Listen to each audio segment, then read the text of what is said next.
And what it is Friday night, 9 p.m., and you're here with us here with the Average Boys podcast. It's your boy Crispy, and I'm here with my other host, Trigger. How's it going, my dude? It's been another week. We're ready to do it, man. Yeah, man, it has, dude. It's been a crazy week. Big announcement, dude. So I didn't tell this to anybody except for like my wife. I quit my job, dude. No way. What the fuck? You didn't even tell me Yeah, that before the show started. yeah, Fuck. dude. I wanted to like Make it a surprise. Yeah, dude. I wanted to Tell me start what the show happened. off strong. So yeah, man. I quit my job, but I immediately had a follow up.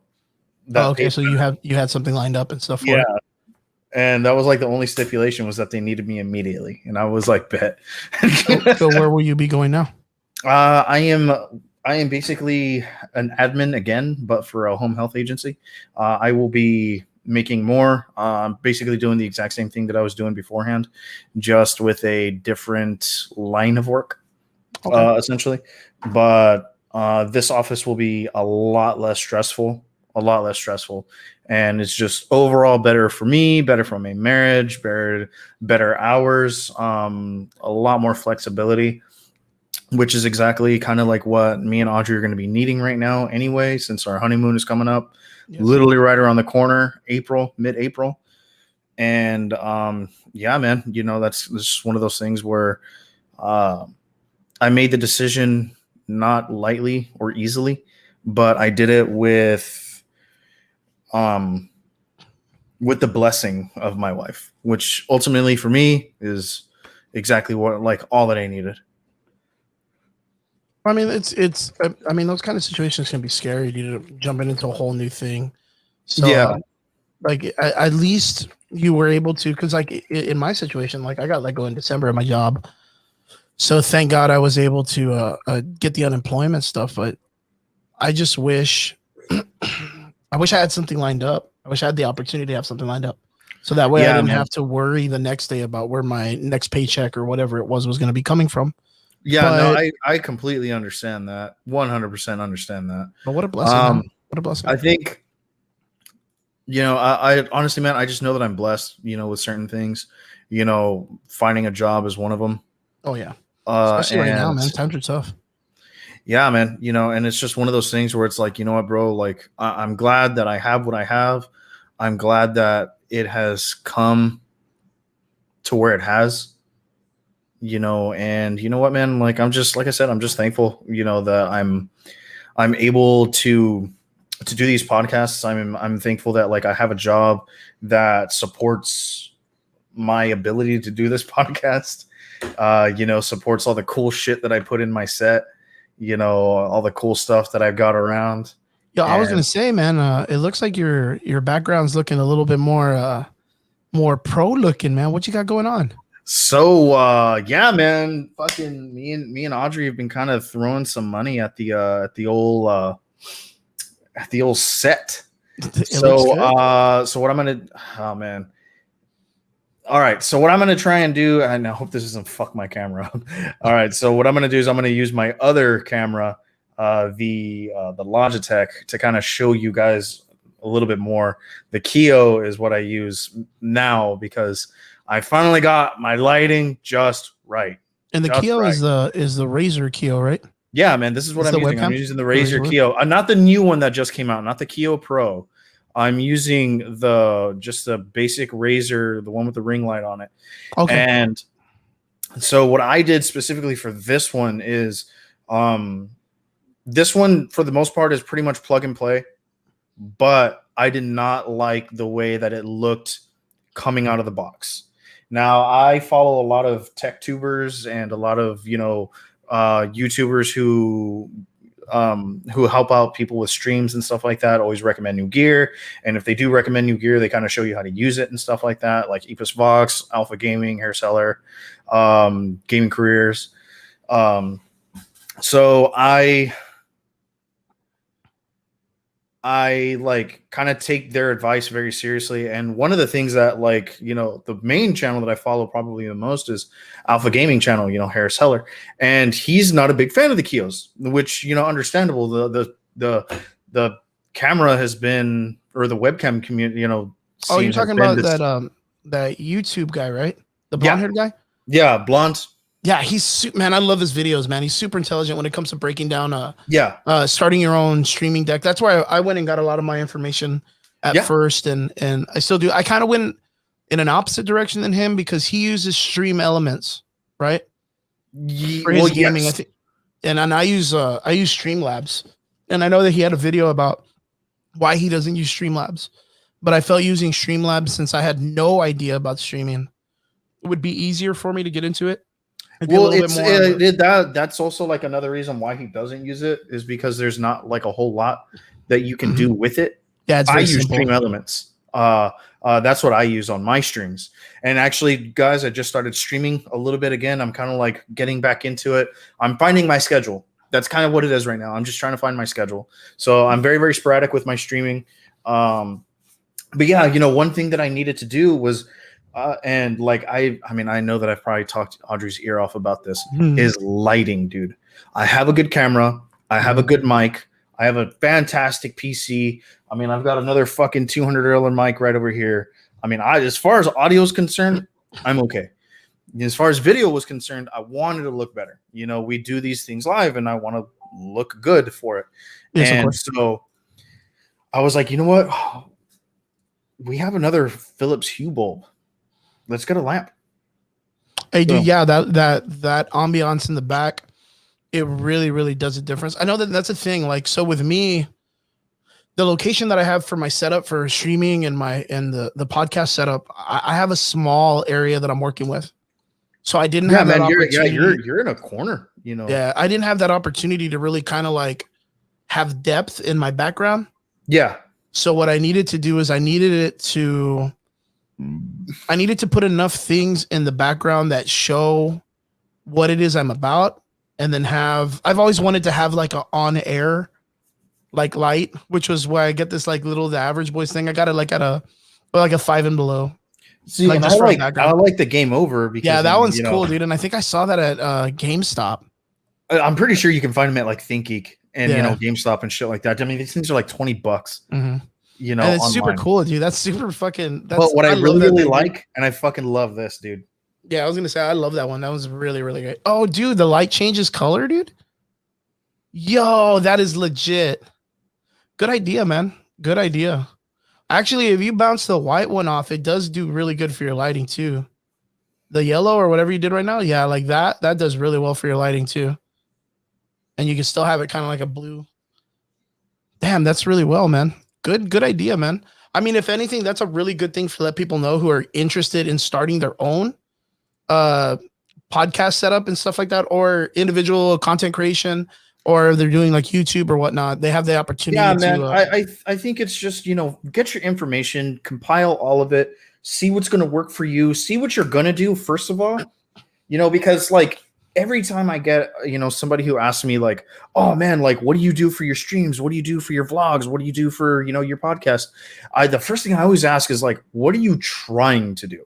Like that, Okay. That's first and foremost is like, I need to know what it is you're trying to do. Do you want to be on camera? Do you only want to do audio? Or are you going to do both? Are you going to be vlogging?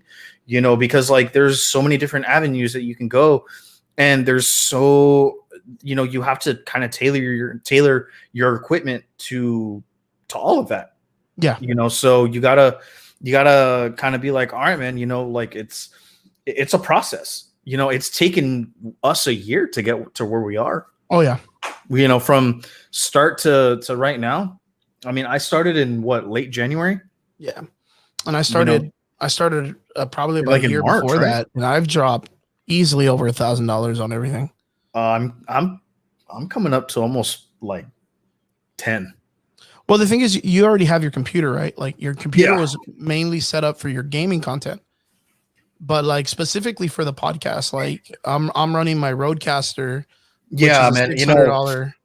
I'm running the microphone, which is another $100.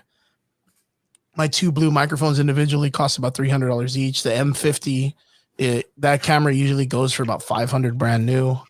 And then with the lenses that it comes with is another $200. Thank God I have a friend of mine that's letting me borrow, pay, rent it until I pay it off.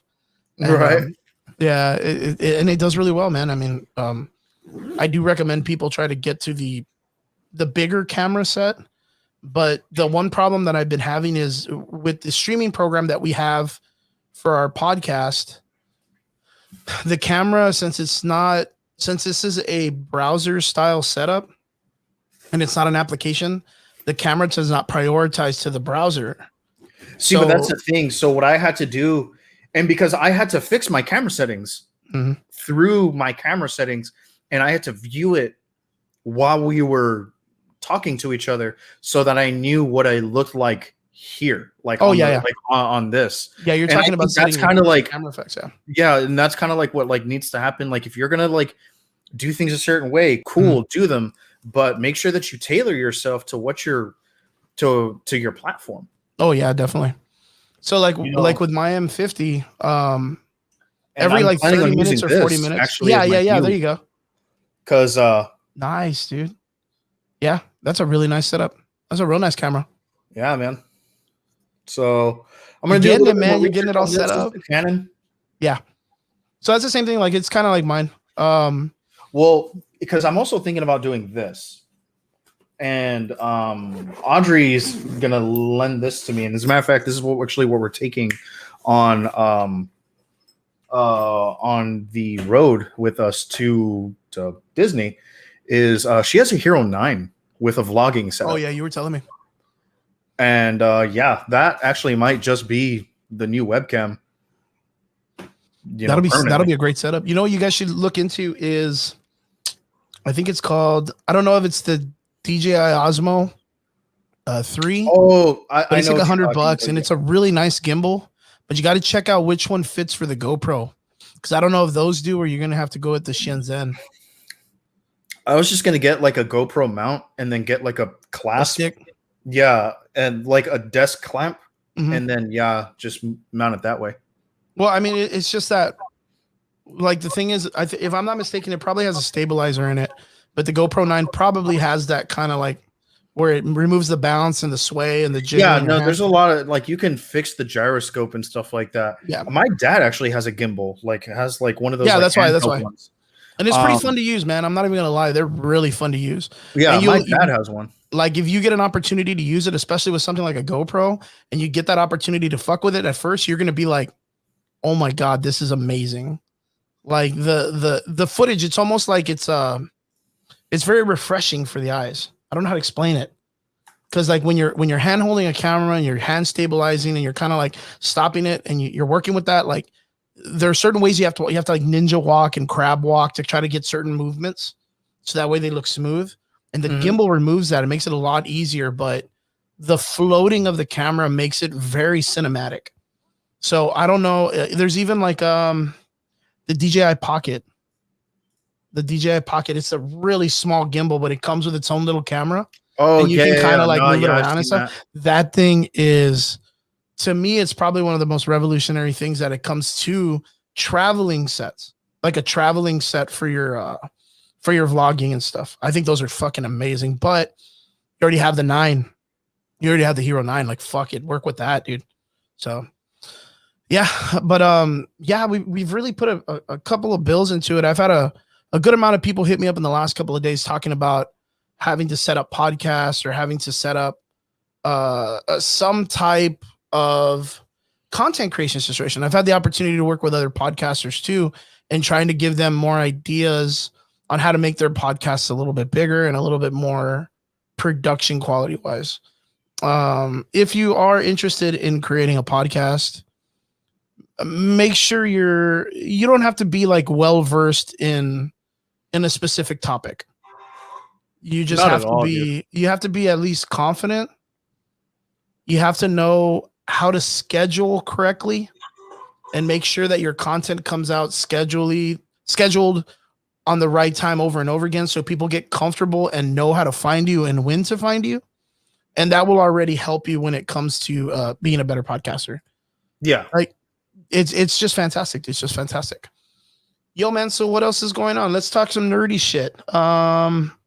What's going on in comic books? What do we got? Oh, you know what? As a matter of fact, I thought of you the other day because we finally got here where I'm staying. My roommate ended up finally logging down and getting HBO Max. I have me personally. I have the Disney Plus. I have Hulu, and I have, of course, all my Marvel subscription for my comic books, Marvel Unlimited and Marvel Now or whatnot. Like I have all of those. I had never been able to get a subscription for anything DC. And I was kind of like, I told my roommate, like, I was like, hey, dude, like, they have it at a good price. It's like $14.99. I think it's like $2 with tax extra. So it came out to like $16. Like, is this something that you'd want to get? And then we looked at the roster of films. Dude, and it's a shit. It's good, man. Like the HBO, like, well, the thing is they have the other films that the majority of the other ones don't. Yeah, no, they don't. Like, yeah, it's crazy because if you look at Hulu and you look at Netflix, even at Roku, or you look at any of the extra little channels that they have on the things, like most of them kind of share the same kind of content because of the licensing. But Warner Brothers has specifically, I think, dedicated just HBO Max to just their content. Yeah. Because like, I'm not even going to lie, and you guys can test me on this. I was trying my hardest to find Astro Boy, the movie. Because I love and I think it's on HBO Max. And it's only on HBO Max. Yeah. Only. I even looked it up on Amazon Prime, which Amazon Prime is pretty lax. A pretty decent selection. Yeah. Well, the thing is Amazon Prime allows you to rent. Yeah. Allows you to rent. And that's the thing. That's the only way that I was able to find HBO Max. Or what is it? Astro Boy. Astro Boy? It's the only way that I was able to find it. And I was so like, yo, I'm gonna spend $7.99 to watch it once, or to watch it for a full day, but I'm just gonna watch it one time. And this is like one of my favorite movies. And I don't really use Blu-ray or DVD that much anymore. Which, I mean, I guarantee a lot of people don't do that anymore. Dude, I've got a fucking Hey Kyle, what's up, man? What's up, pal?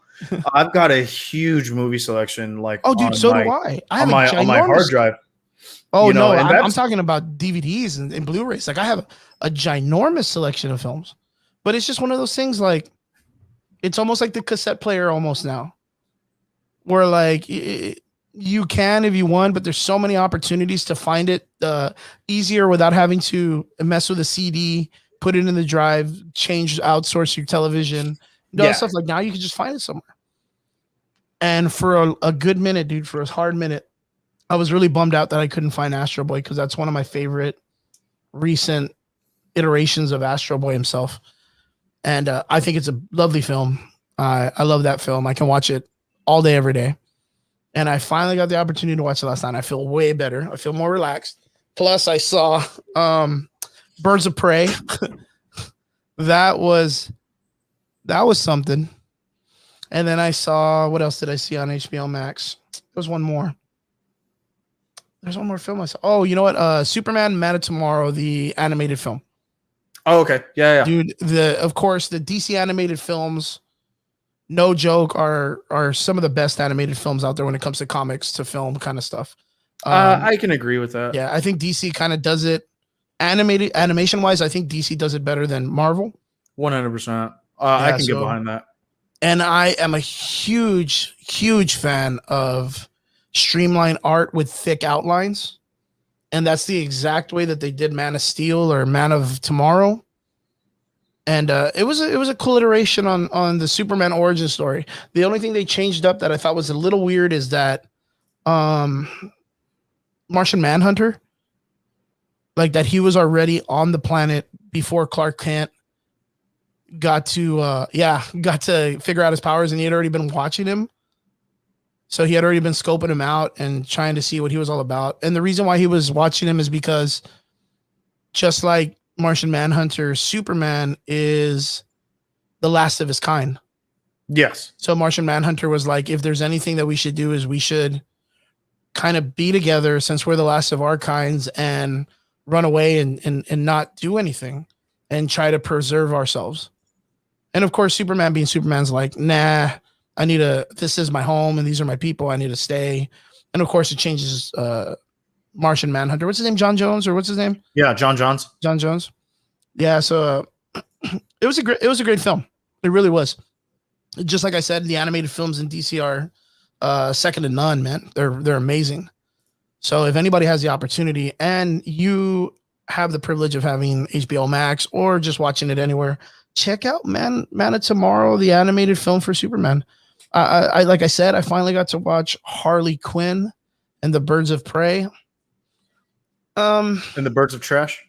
Yeah, it was a little all over the place, but me myself as a person who likes the idea of story writing and stuff, I could see where the artist was trying to go, the director, and I can see where he was trying to give all the characters their respect, but it was way too fast paced.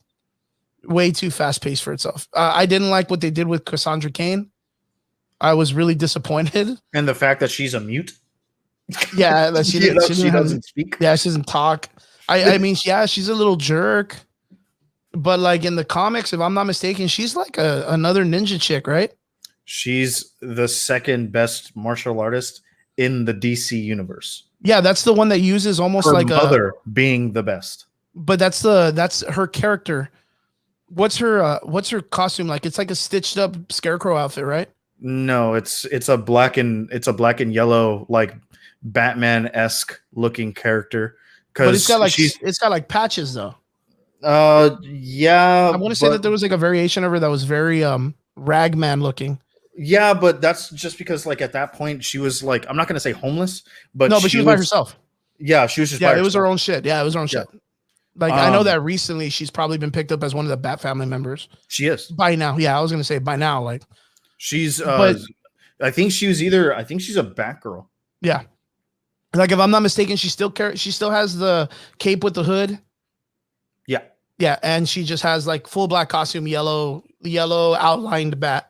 Yeah. And stuff like that. Like I know her character. I don't care enough of Batman to really reach into it that much. I stopped when it came to like Tim Drake. Yeah, you know what? I'm not gonna keep dwelling onto the same stuff.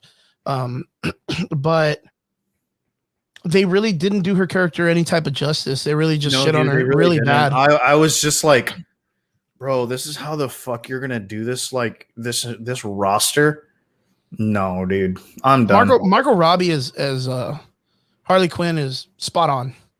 Oh yeah, no, dude, she's fantastic as Harley Quinn. Mm-hmm. Truly is. And then and that's not at all to take away from the fact that she's just a phenomenal actress, you know, and is just so good. Mm-hmm. But at the same time, I'm still kind of like, I don't know, dude. I'm gonna play the bad cop on this movie. I was not a fan. No, of course not. Yeah, it wasn't a great movie. Like hands down, it was not a great movie.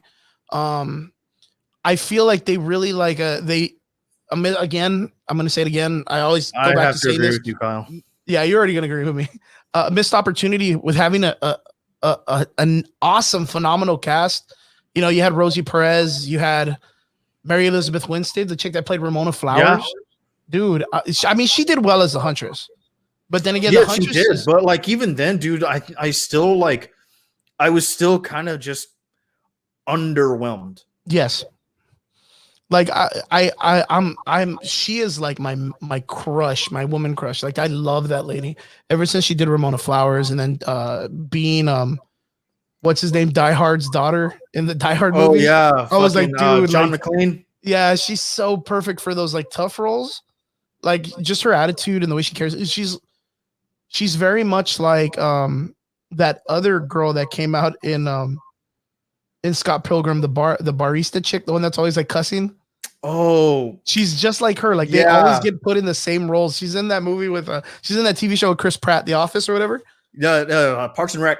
Yeah, Parks and Rec. She's in that one, and they get married. As a matter of fact, the two of them get married in that show. Yo, dude, like those people, like they get typecasted a lot, like Ryan Reynolds, but it's for a good reason. It's because that's I was about to say, like, yeah, but that's just because like they fit that role. They fit that role so well, dude. Well, dude.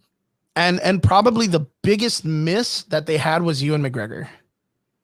Like Ewan McGregor to me was probably like the dude. How can you do this guy like this? Like even that he's Black Mask. And at the end of the film, they literally just like kill him off like in the stupidest way. Like they'll never be able to use Black Mask now in DC films. Yeah. You know what I mean? That's really bad. Black Mask is a big mob boss. Like he's constantly used when it comes to oh yeah, there you underground, go. Yeah, the seedy underground. Thank you, Vander. Aubrey Oh, Plaza. yes. Aubrey Plaza. Yeah, it was a huge miss. And you know what? I did like the Moulin Rouge dance thing that they did with him. Oh, I yeah. thought that was really good. I was like, I don't know if a lot of people got that because a lot of people were like, "Oh, that's so stupid." They did like a dance and play, and no, it's a node to him being in Moulin Rouge, and it's kind of like if you think about it, Harley Quinn breaking the fourth wall, knowing that he was in a Moulin Rouge movie, because it's literally "Diamonds Are a Girl Best Friend," and that's literally one of the songs from Moulin Rouge that he did. So, and the dance, dude, I wouldn't even doubt when he comes in and dances with her that's a movement from the movie. Like Honestly, I would, no shit. I'm sure Audrey would know, but because like that's Audrey's shit. yeah, like But my Megan, my little sister loves Moulin Rouge. I mean, it's a great movie. It's a great film. But you know what? Like, I could see where they were taking more inspiration from Suicide Squad than when they were trying to do their own thing. yeah, Yeah. So like, I felt like it was at the same pace, in the same directing quality and everything. And I don't think it's gonna. I don't think it hit right. So they could have just called it Suicide Squad 2 and then Harley Quinn or whatever. yeah. But yeah, and even Rosie Perez's character, I was really disappointed. The one that I was kind of, I mean, I dug the shit out of her acting was Janelle Smollett, which is the girl that played Black Canary. You know, she did for an actress in her role, like carrying herself, she did well. I thought she was enormously underplayed for her character in the DC universe. Enormously underplayed. They could have made it to where she had been undercover in the club, bleeding Black Canary, and that's why she can kick so much ass, and why she was a singer there. And then at the end, Rosie Perez knew that she had she was a meta. You know what I mean? Because that thing, Yeah. I think at the end, Rosie Perez is like, you know what you got to do, and then she comes out and uses her powers, which, again, amazing visual. She wipes everybody out and she keeps screaming, and it pushes Harley to go faster on her skates. The actress herself did very, very well. She her acting talents in the sense of her carrying her emotions, top notch, dude, top notch. Alongside Ewan McGregor, I would watch those people if they were in another movie. I would watch both of them in another movie instantly. Oh yeah, no, dude, I totally would as well. Just not this movie. Yeah, just not this movie. The character Zaz was such a piece of shit, dude. I didn't like that guy. I was really like, I didn't even like him like as a character. I mean, I know Zaz from the comics, and they pulled his. I mean, they pulled his character good, but that's because he's always a supporting villain. Yeah, yeah, he's always a supporting villain. So they got that shit like right on the button. But like, I didn't like the actor. He looked like a sleazeball, man.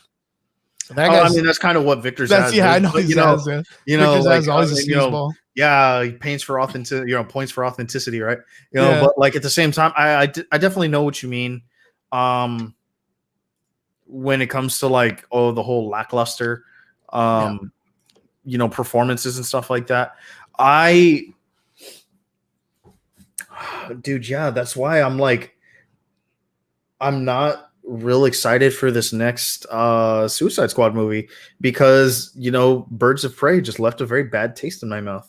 Yeah, but you have to remember that the director of that film, I can't even remember the director off the top of my film. Who's the director? Oh, Kathy Yang, right? Kathy Yang is not. Hi, Christella. That's Christella's mom. Yay! Kathy Yang does not have the directing chops as James Gunn. That's true. Yeah, no, you are not wrong. I think James Gunn, even though for like the history that he's had and the drama that portrayed him, I'm not really a big fan of. I know that will not take away from the fact that he's a great artist. Yeah, no, and I think and this is to like, we've spoken about this, 100 times over before. You and I think that cancel culture is fucking stupid. There are times and there are instances where it is very necessary, to make a statement that, like we cannot support these things. And I 100% agree on certain things. Like people are trying to cancel Henry Cavill for fucking dating Gina Carano a decade ago. Oh yeah, that came up, right? I was like, that's the one that just happened recently that was in the news was Eminem. Yeah, and they were like, "Oh man, we're gonna cancel Eminem because of the song "The Way You Lie." Yeah. Well, You I mean, know, dude, that's like, dude, if you go back, you'd have to go and watch his whole LP, dude. yeah, I know. I was Like, about to yeah, say, his like, whole LP will get him you canceled, guys man. know that this guy has shut down the government before, right? And Yeah. you guys think you're going to cancel him? Get the fuck out of here, dude. I This mean, guy's been pissing people off for 2 goddamn decades. Sit down. it's just one of those things, man. Like, if you do not like, if you don't like someone, if you don't like what they do, if you don't like what they produce, if you don't like what they make, Don't fucking don't watch buy, it. don't buy, don't talk, don't promote. Yeah. Because It's just you're going to hit them leave where it hurts the alone most is that they're not going to be making money. They're not going to be making production. They're not going to be doing anything because you're taking away the power that they have. The more people talk about it, look, I'm going to say by tomorrow, Eminem's going to be on the top of the fucking top 20 billboards again. 100%. 100%. As a matter of By fact, tonight, I said guarantee that. by like midnight. I actually said that exactly on somebody who was like, oh, blah, blah, blah, cancel Eminem. And I was like, dude, you're fucking stupid. I was like, if anything, this is going to give him his notoriety back that he used to have like 10 years ago. Yeah. I guarantee you, he is going to be thanking you for this. Yeah, well, definitely because He's the gonna more people fucking talk about his it, ass all the way to the bank with his fucking extra millions that he's going to be getting for just listening to that song over and over and over and over and over. Yeah, because people that have never heard that song are going to be like, what's everybody talking about? Let me go listen to it. And then they're going to be like, whoa, that was a crazy song. Let me listen to it again because I didn't hear the lyrics right. Or, oh man, or is there anything else about this guy that I should? Yeah, I'm gonna go look at his other dude. They're gonna, dude, you're gonna just fucking promote him even further. Congratulations, you played yourself. Stupid. Yeah, you played yourself. Yeah, like it's. I mean, like that's why I really think that, like, in certain instances, cancel culture is fucking retarded. I get it. James Gunn is definitely one of those instances where people have to like take a look at like the allegations against him and be like, you know what, dude, absolutely not. Boom, no, can't have it. Amber Heard is another great instance of that. You know, she, a lot of falsifying, there is strong evidence, against her. She's now been fired from DC Films as well. She will not be, continuing on as Mara. Like the cancel culture worked in certain aspects, but canceling fucking Eminem or Henry Cavill for shit that happened a decade ago. Did you hear that recently Disney removed a bunch of films from its roster? Animated films? Yeah. I believe they removed, I know Peter Pan was one of them. Well, from what I've heard is that they didn't remove them, but there's a warning about them. Okay. So that's something that I heard also, but I heard it a little bit different. I heard it where they removed it from the child's setting. But it's probably still available in the adults or something like that. Setting. But like I think there's just like a warning, like, oh, it might be offensive or some shit. And I'm kind of because of the fact that there is a like the different cultures, like in Peter Pan, they kind of mock the idea of Native Americans when it comes to the Lost Boys. Yeah. And I mean, dude, a lot of the times people kind of say like, oh, well, it's because when they first created this film and we were all children, we didn't really think of all that adult stuff. No, we didn't. Children still don't think of that adult stuff unless we put it out in front of them. Yeah. Yeah. But the idea is like, we have to understand that if you're not stern on something and you stick to your protocol and your rules, things are going to get bad. Right. Like we know Disney that they're okay. So again, this goes off of the whole idea of the conspiracy theory stuff. Right. And it's not like a crazy conspiracy. There is an art room. You can look this up. There's an art room in Disney at the college that they teach people how to draw for Disney. That there's just a specific one when you become a senior and you have to make certain projects. When you make it into a project, there was this kind of like a fraternity thing where you had to put something subliminal in it. And this was all that stuff back in the 90s when it was like the penises in Disney Princess, I remember the Lion King with the sex, in Toy Story, the marijuana plant in the background. There was a lot of things that were implemented because they were part of a kind of like a secret handshake for artists that were in that classroom. And I forgot the number of the classroom, but it's like a super famous one. But if you graduated from there, that was the joke that artists did. But the thing is like, how much of it is a joke when Disney knows it's there and those people are putting it in there because it's in a child's film? You know what I mean? That's like, if you literally go back, it's like for a split second, there is this old comic, there's this old cartoon called, oh, what is it called? The one about the fucking the two mice. Not Not Steamboat Willie. which one? No, not Steamboat Willie, not Steamboat Willie. It's the one with the albatross. Rescuers Down Under or something like that. Oh, But it was the first Rescuers movie, right? yeah. There's a part where they're on a bird and they're like in a tuna can and they're like going down real fast. And in the background, there is a poster on the wall. And yeah, look, Evander knows A114. That's the classroom number for Disney. That was the classroom. Yeah, that was the classroom number of those people that were doing that. When you graduated and that was your senior class, that's what you did in those films. You put in little like moments that people knew you graduated from. They're like little pranks. Oh, well, in that film, in The Rescuers, the original one, there's a part. Yeah, Robert says boobs. When it's flying down in the background, when you pause it at a specific time, there's a poster in the back of a chick that's just topless. Bet. Like straight up in a kid's film, just topless out of nowhere. They were doing these things just pranking, but that doesn't explain the children telling story of them twisting the Brothers Grimm's and making them childlike when they come from like horrible horror stories. Right? You're looking at The Little Mermaid. Or when she didn't really have her Alice in legs, she Wonderland? actually just cut her fin down the center and drowns the dude. You're looking at Hercules. Or Alice in Wonderland? Hercules tripped me the fuck out, dude. Like, I love Disney's Hercules, but the story of Hercules in Greek mythology is fucking horrible. Fucked. Horrible. I tell people all the time, if I'm not mistaken, you can look this up in Greek mythology.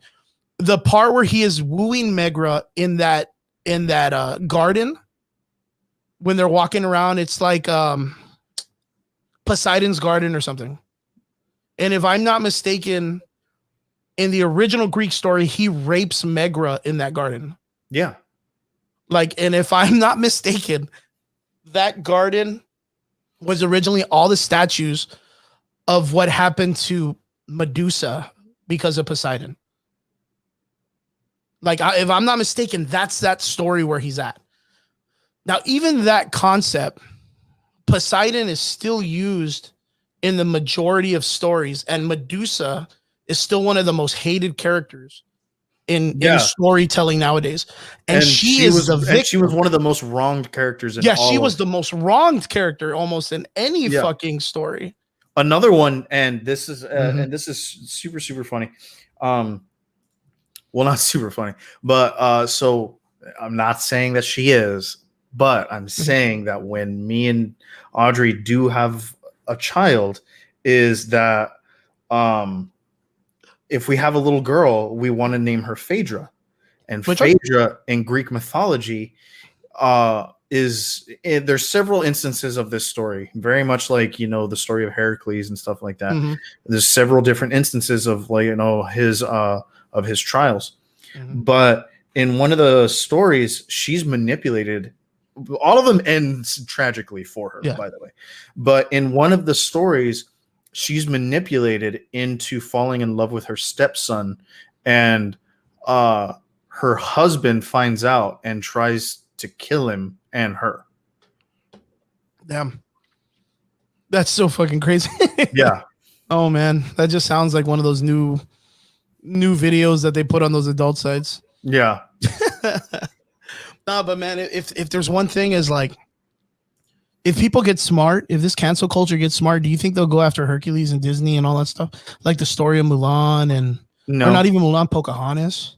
No, because they don't know. Yeah. Oh man. And the crazy thing is those stories have been there for years, dude. Yeah, but that's the thing, dude. A lot of people won't educate themselves on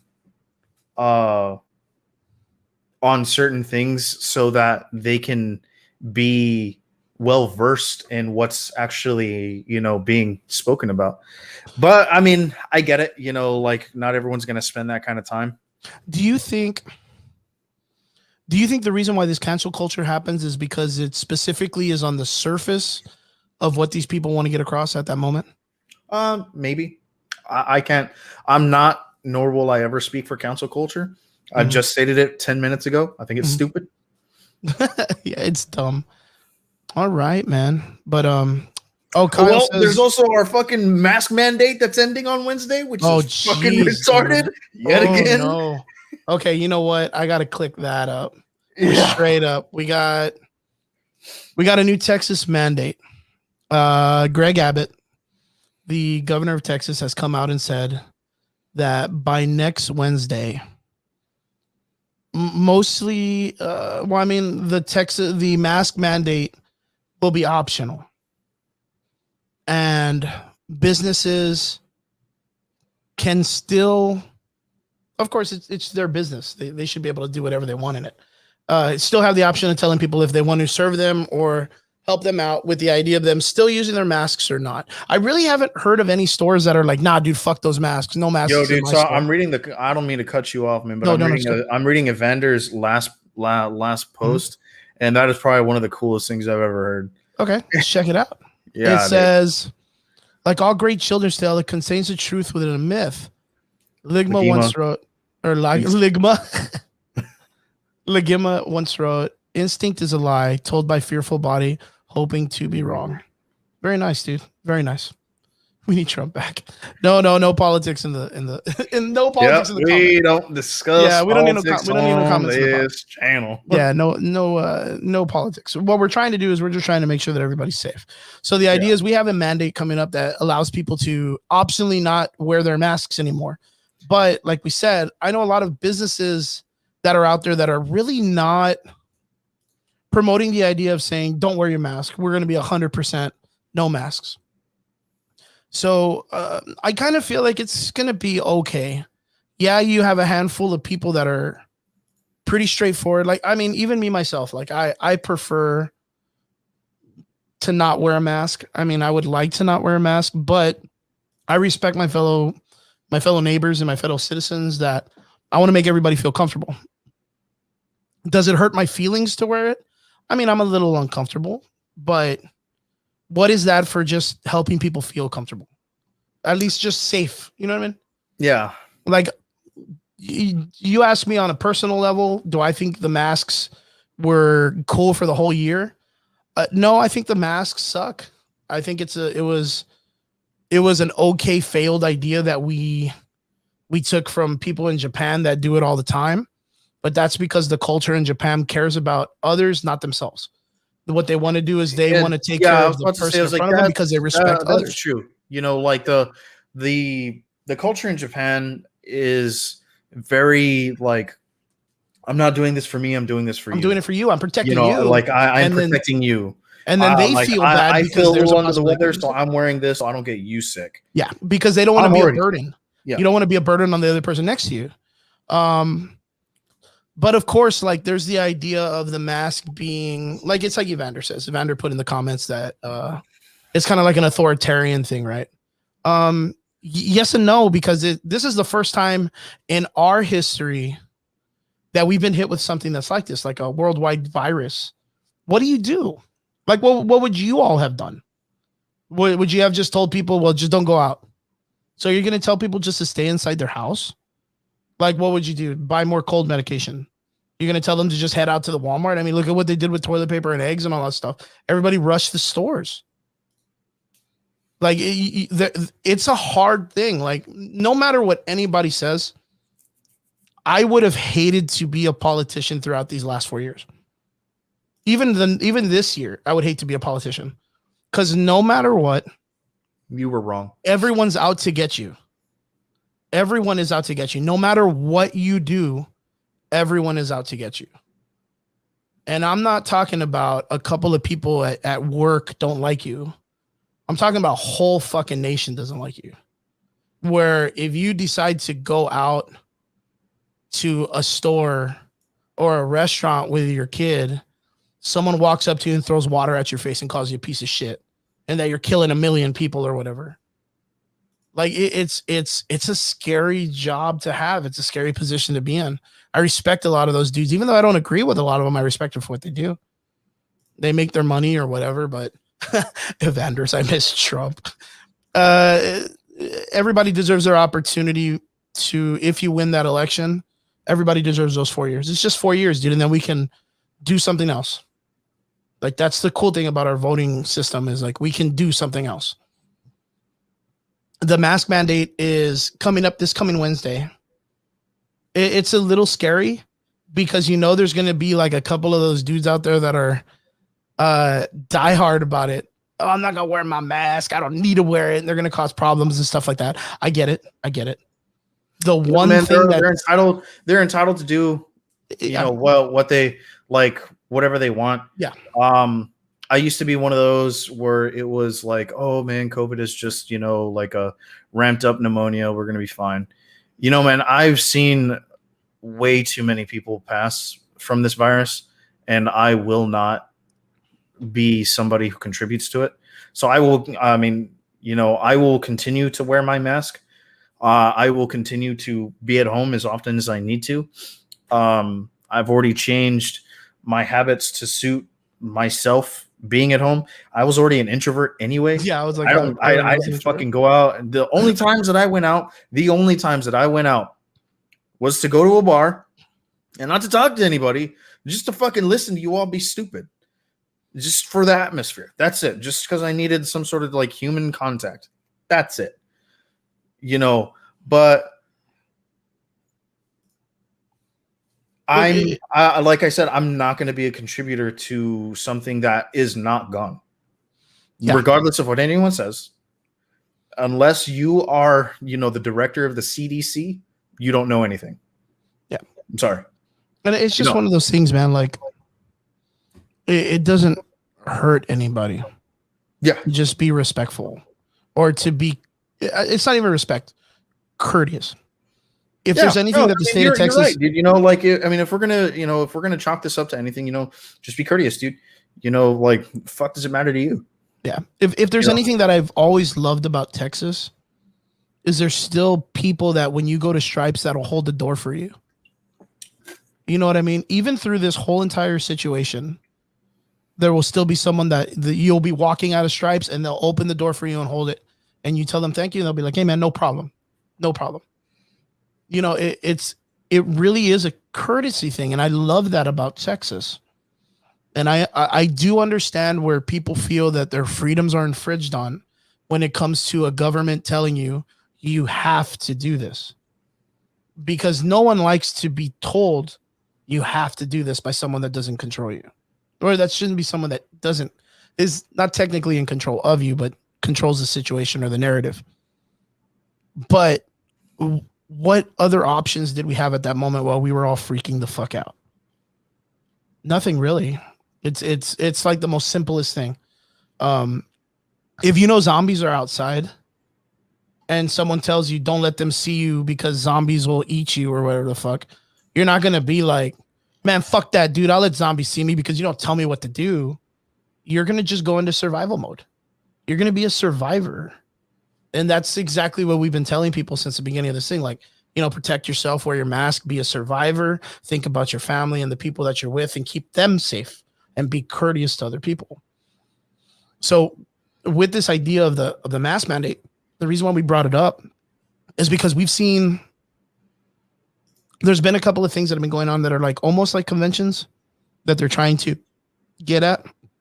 But the one thing that tripped me out, and we were talking about this yesterday, because it just came out when we were reviewing and going over things we were going to talk about. Excuse me, I got the hiccups. Clayton's in March is going to be opening up a setup for like, I guess like spring break. They're going to be opening up for spring break. Like literally the month after they open up the no mask mandate, Clayton is already setting up to have special guests, a deck party, and all of this stuff during the spring break week. Do you think that's looking at a disaster, or do you think like a lot of people will come and be a little bit more respectful, or do you think the people that are not from here are going to come and be like, well, fuck it, YOLO, you only live once, spring break, I got to get out there and get some beads and drink some beer and slap some butt cheeks or whatever? I don't know. Dude, honestly, I think it's going to get worse, but hey, what do I know? I'm not a fucking medical professional.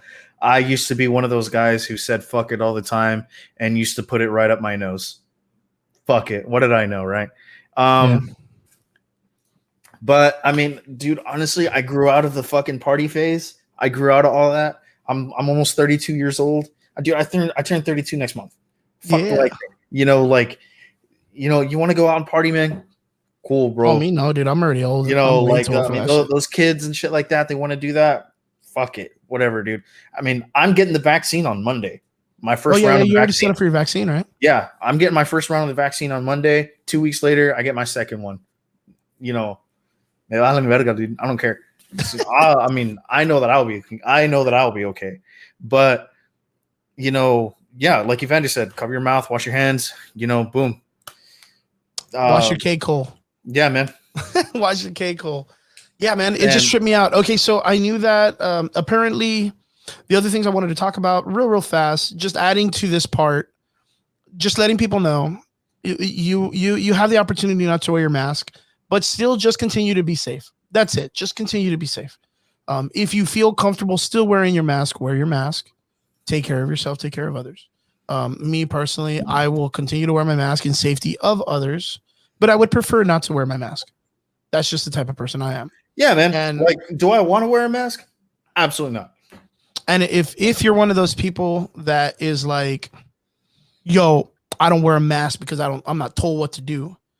If someone tells you they feel uncomfortable or they're not safe about it and they want you to put on a mask, offer them the opportunity that you'll stay, 8 feet away from them, 12 feet away from them. Just stay as far away as you can.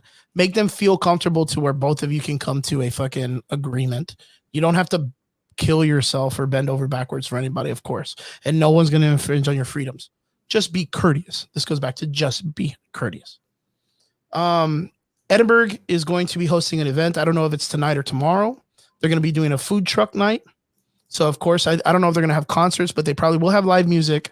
And they will be offering food truck food right there on University, right where the city hall is.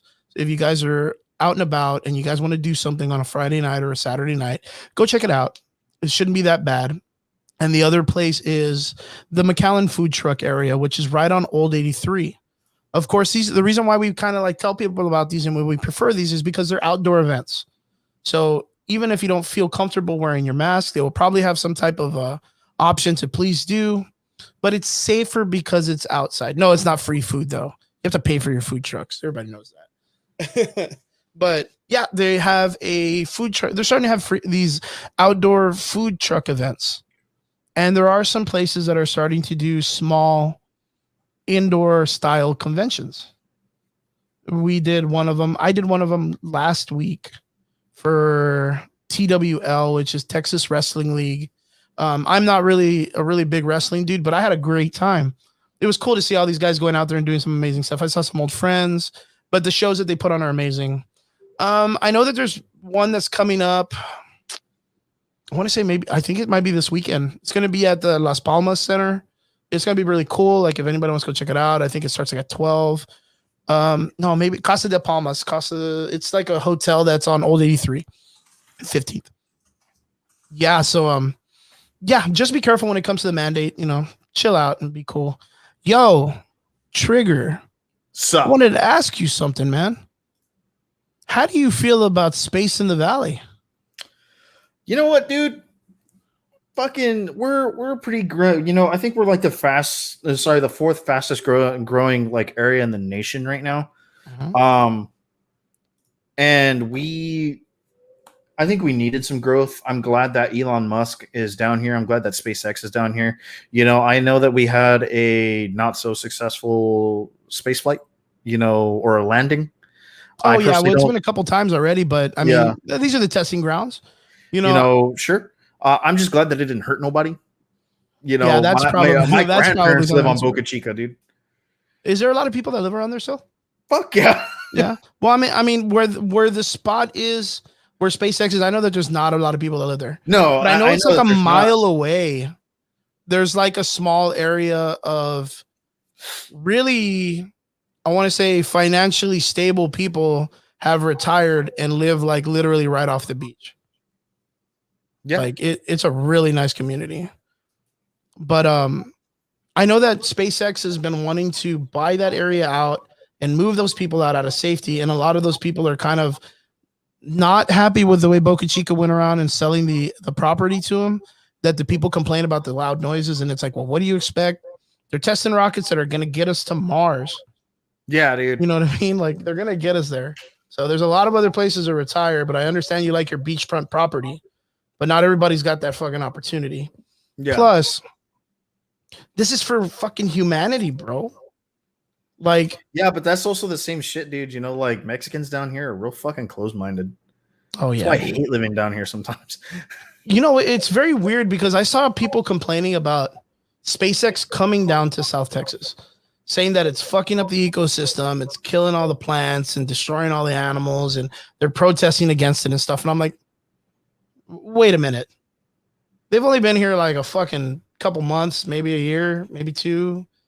That's really not enough for them to damage the entire ocean, bro. Like, I mean, BP fucking fucked the whole entire Gulf Coast once with popping a pipeline underneath the ocean. Like, are you fucking serious? In the early 90s, there's a fucking oil spill that we're still getting oil from. Yep. The BP one, man, the one in the Gulf Coast. Yeah, I was like, dude, get the fuck out of here. I still find tar every once in a while. And it's like one of those things, like, you know, the ecosystem still lives on. No matter with no type of dent the humanity puts on it, the ecosystem still goes. No, we're not going to slow down that fucking machine. But how do you feel about this whole entire aspect, man? Because Elon Musk's projection is he wants to get people on Mars, right?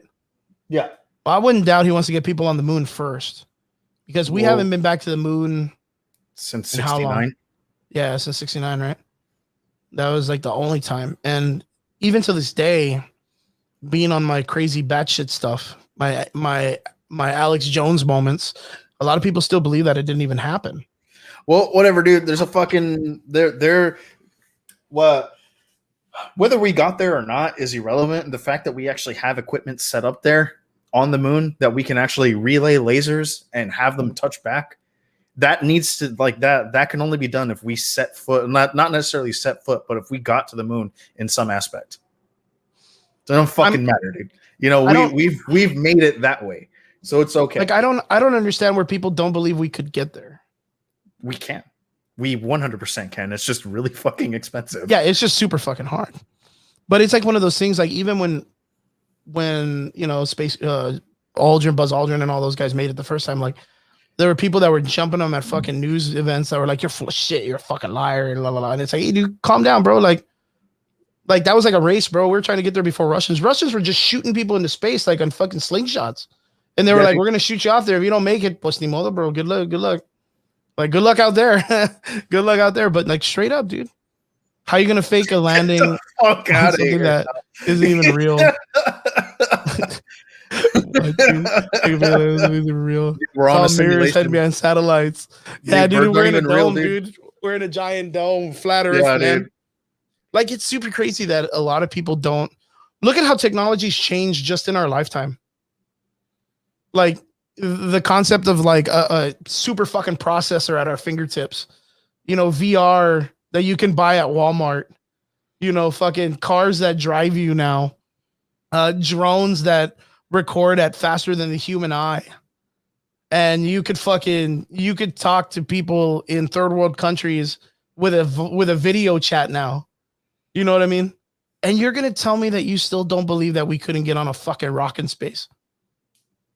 Like, even if it killed people, they would try to get on a rock in space. Right now, there's two things that are going straight up gangster, which is there is Elon Musk, and if I'm not mistaken, one Japanese billionaire that's like, yo, I'm going to find 8 volunteers because our next mission is to shoot someone past the moon. And I'm like, Mars, motherfucker. Yeah, I'm like, fuck, dude. Who are those lucky 8 suicide people, dude? Who are the 8 suiciders that are going to fucking go for that shit? Can you imagine? I mean, that like, everyone's like, oh man, this Japanese billionaire, yeah, blah, blah, blah. I'm like, dude, first and fucking foremost, that talk has been going on since I was in the army. All right. They've been wanting to send people to Mars. Like, yeah, like 8 people to Mars for like ever. Yep. And this was just to see if we could get there. So yeah, it is a one-way ticket. It has always been a one-way ticket. Wasn't it expected sorry, that it when was I supposed to was be in in the 2021? army, I want to say like 2016. Yeah, it was projected for 2021.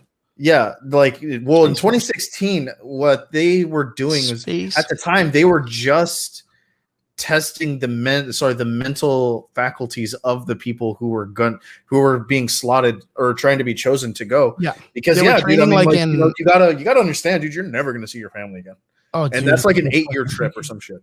that's so scary, dude, isn't it? Like you know you're going just to die. Yeah, Like that's got to be the fucking freakiest thing. And they were even telling the people like, dude, when we send you, like, you cannot have sex with each other. You cannot do that kind of stuff. You got to be abstinent because there's nothing. You could die at childbirth. You could die at this and that. We only have medication for you if you get a cold or a flu or something like that. Like, it was very minimal what they were going to be sending these people with. yeah. And it's, man, dude, that's scary as shit.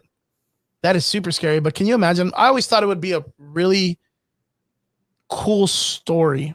I mean, remember, I always like to talk about making stories, right? Can you imagine what it would be like to be the first people that will leave Earth and get to Mars or whatever neighboring planet we decide to colonize, and you stay there the first time, and then that first generation to second generation have children by accident and still survive, and then the first generation human go to that planet and grab those people and bring them back for study.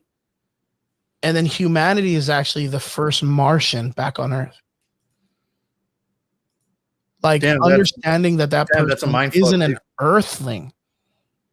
Yeah, That is because weird, man. yeah, because like species wise, yes, they're human, but they're not Terran essentially. God, dude, it just sounds so amazing to be able to That's talk about that's a story I would fucking watch. I'd get behind, right? Yeah, It sounds like such an interesting plot to be like, it could be a child coming to Earth for the first time. And then like other kids looking at him and being like, ugh, like you're not even from here. right. And you're like, well, I'm not even Earthling, but I am you. How do Yeah. you look at that? Like, would that concept destroy racism? Because now we're on a global, universal scale of colonization. Negative. Would we look at that person and not look at a race, but look as a species and be like, yo, that guy's not an Earthling. He's not an Earthling. Discrimination is in our nature, dude. It's so sad though, man. Yeah. It's so sad. I've always said to myself that I believe that the only time we would come together as a species are if aliens came. Yeah. Yeah, that would be the only time that we'd be like, yo, let's get them. Let's get them. Let's get them. But yeah, man, I've always thought that would be a really great story or a really great comic book of that child coming to Earth and realizing that that's where he was supposed to come from, but isn't. And he's looked at as a Martian, even though he's exactly the same. Damn, actually, Ron makes a pretty good point, dude. That last one. They don't want people born on other planets because they wouldn't be subject to our laws anymore. Ron, what are you doing, man? That's great. Yeah, because they wouldn't be bounded. They would be like Dr. Doom. Yeah, They'd be like Dr. Doom. They would have their own countries and their own laws and all this other stuff. They wouldn't be subjugated to, of course, the Pope would probably say something that everybody is under Jesus' law or something. So I think he already did that once, didn't he? I don't know. I don't follow. You'd have to quote me on this, or maybe not. But if I'm not mistaken, in 2012, the Pope, when they didn't know what was going to happen in the world and everybody thought the world was going to collapse or end or aliens, he was like, well, if aliens come, they'll have the opportunity to accept Jesus Christ as their Lord and Savior also. And I was like, get the fuck out of here, dude. Fucking dude, super arrogant. Oh, man. America, dude. Yo, but the other thing that I wanted to ask is what was going on with that city? They said that Elon Musk wanted to start a city. Fucking let him, dude. Fuck it. What's that about? It's something like he wants to call it like Mother Base? Yeah, or space Bro, base or some shit like that. Is that real? What does he want to call it? What's the title of it? Check it out. If I'm not mistaken, he wants to buy Boca Chica and turn it, or at least like that Starbase. area. Huh? Starbase. Starbase, dude. Yo, 100%. The Average Boys is gonna move there. We'll be the first. Bet. We'll be the first Hard podcast bet, on dude. Starbase, bro. Like, dude, that would be super crazy if they made a fucking city called Starbase. Can you imagine everything would look like Fallout? Like everything would be like super retro-y, futuristic, Martian costume. It's gonna look like Area 51, dude.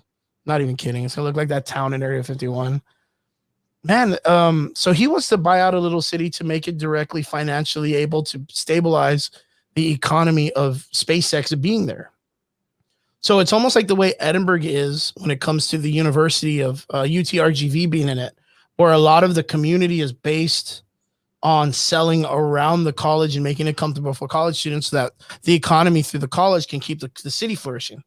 Starbase Texas sounds so good.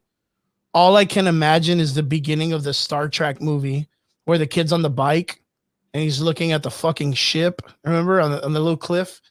Like all I can think of, or dude, Starship Troopers, bro. Like that's oh man, it's just so cool. I hope in our lifetime that we get the opportunity to see all this stuff come to fruition. I really, really do. That would be super amazing. All right, man. What's going on? Let's go to our next part. I know you wanted to talk about here we go.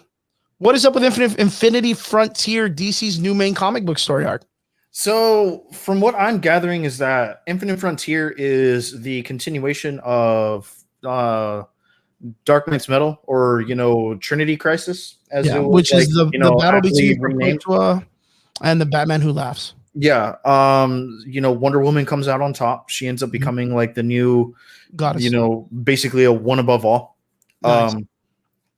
With that being said, she actually gets to be a part of I think it's like the quintessence or something like that.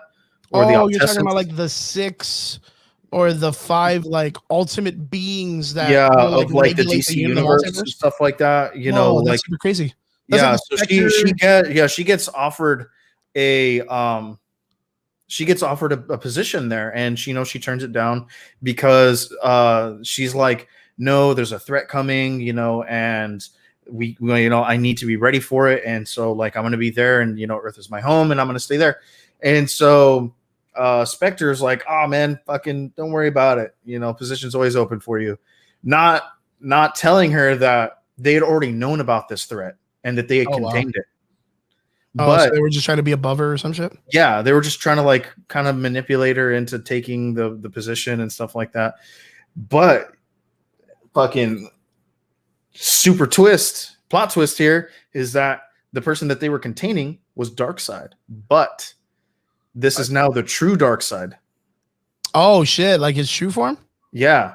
This is true form Darkseid, because now every iteration of Darkseid that has ever been in DC publication up until that point, has they're all like an aspect of him. all like avatars of him. But now that they're all gone, he's reabsorbed all of them. So now he's okay. So how are they containing him? Yeah. So how are they containing him? They didn't. He let them think that they did. And he kills them all. Oh, he fucking murked them? Yeah, dude. He murked the quintessence? Yo, that's dirty, dude. So that's equivalent to Thanos womping on Infinity and the rest of the gods of the fucking astral plane. Yeah, dude. Like that's nuts, dude. So now, okay, so Darkseid, the true Darkseid kind of recently came back in the ending of Dark Metal in one of the Superman comics. The Superman comic where he's like one of the multiverse. He has like a Doomsday arm or a Darkseid arm, long hair, the blue t-shirt. Well, the thing is that like people were like, oh, a lot of people were like, oh, hey, everything that you see of Darkseid is only just like an avatar of him or like an aspect of him. That's actually never been like canonically confirmed. Yeah. It was only ever an idea because of things that he said throughout his publication history. And so people were like, well, then that's what it must be. And so that's why people are kind of like, hey, man, like that's the way that it is. So they've kind of been like, oh, okay, this is probably what it is. And so the writers have kind of just been like, well, we're going to like take that idea and kind of twist it a little bit. Oh, okay. Yo, but dude, if I'm not mistaken, he actually came out. Do you remember when they did the Superboy Prime part with the Crisis part? Yeah. He was Well, one of there's those also, realities. there's also Dark Side War, which was supposed to be like yet again his like Like other his ultimate truest form. form. Yeah, You one of know, his. yeah, where he fights against the Anti-Monitor. Yeah, that was a really great story, dude. Oh, dude, it was so good. Dude, I think that was the reboot that should have happened. yo, seeing Lex Luthor. Oh, dude. Oh my God, Lex Luthor become the king of Darkseid or Apocalypse. Watch it, and then Superman becoming the god of power. The fucking Flash becoming the god of speed. Like, dude, man. Oh, they Yeah, really, Hal Jordan dude. That was becoming the a God of great Light. fucking story, man. DC, quit fucking it up. Well, I'm really excited because Infinite Frontier looks pretty promising. With some of the stuff that they're releasing, it looks pretty good. I saw that they were kind of putting John Cena's character from Suicide Squad front and center in Infinity Frontiers new Suicide Squad comic. Yeah. I guess since the movie's coming out, they're trying to build up his character. I forgot his name. Off the top of my head, I can't remember. It's like Captain No one. Yeah, Captain Captain No One Dumbhat. gives a fuck. Captain Dumbhat. Yeah, Captain No One. But Gives like, yeah, straight up, if Infinity Frontier is looking pretty solid. I know that Oz just mentioned Berserker, which is Keanu Reeves' comic book just recently came out. He's helping write. He's just helping write it. But yeah, the publishers are Boom Studios, or Image. It was either Boom or Image. And so Too many captains. That should be what Wanda says, dude. Yeah. Too many captains. No more captains. Dude, bet. But yeah, no, I actually haven't read anything on the new Berserker series. I really, really want to. I know that Kaboom has it. So, yes, sir. And that's because they have a signed autographed copy, I think. yeah. So if anybody needs to look out for if anybody's down to get a signed copy of Berserk, hit up Ramsey Ramirez at Kaboom Comics, man. Our boy, the man, the myth, the legend. Go check him out. He's got some really great stuff in the comic section. They just opened up the bigger. They opened up their arcade, which they have now in their studio, which is there in McAllen, and they opened up the War Room, which is their board game area. That's huge, dude. If anybody's into like the D&D board game style stuff, you need to go check out Kaboom Comics War Room. It's gorgeous. It's ginormous. It's huge. It's amazing. But yeah, everything's been pretty good this week, man. The Mask Mandate is probably the only thing that's been catching my eye. That's really, really creepy. Well, everybody's still kind of popping off about yeah, as of late, I've kind of been like on a really, really big manga kick. The only thing that I've really, like, as far as comic books have been concerned, really, really wanted to take up is the new Mighty Morphin series from Boom. Oh yeah, you're a real big fan of that series, man. Oh yeah, man. Yeah, you're a huge So fan. good. So good. I know that they released Ronin 2. We talked about that a couple weeks ago. We highlighted it, but we just kind of touched on it. We didn't really go into it. But we'll get into it. We'll get into it soon. Yeah.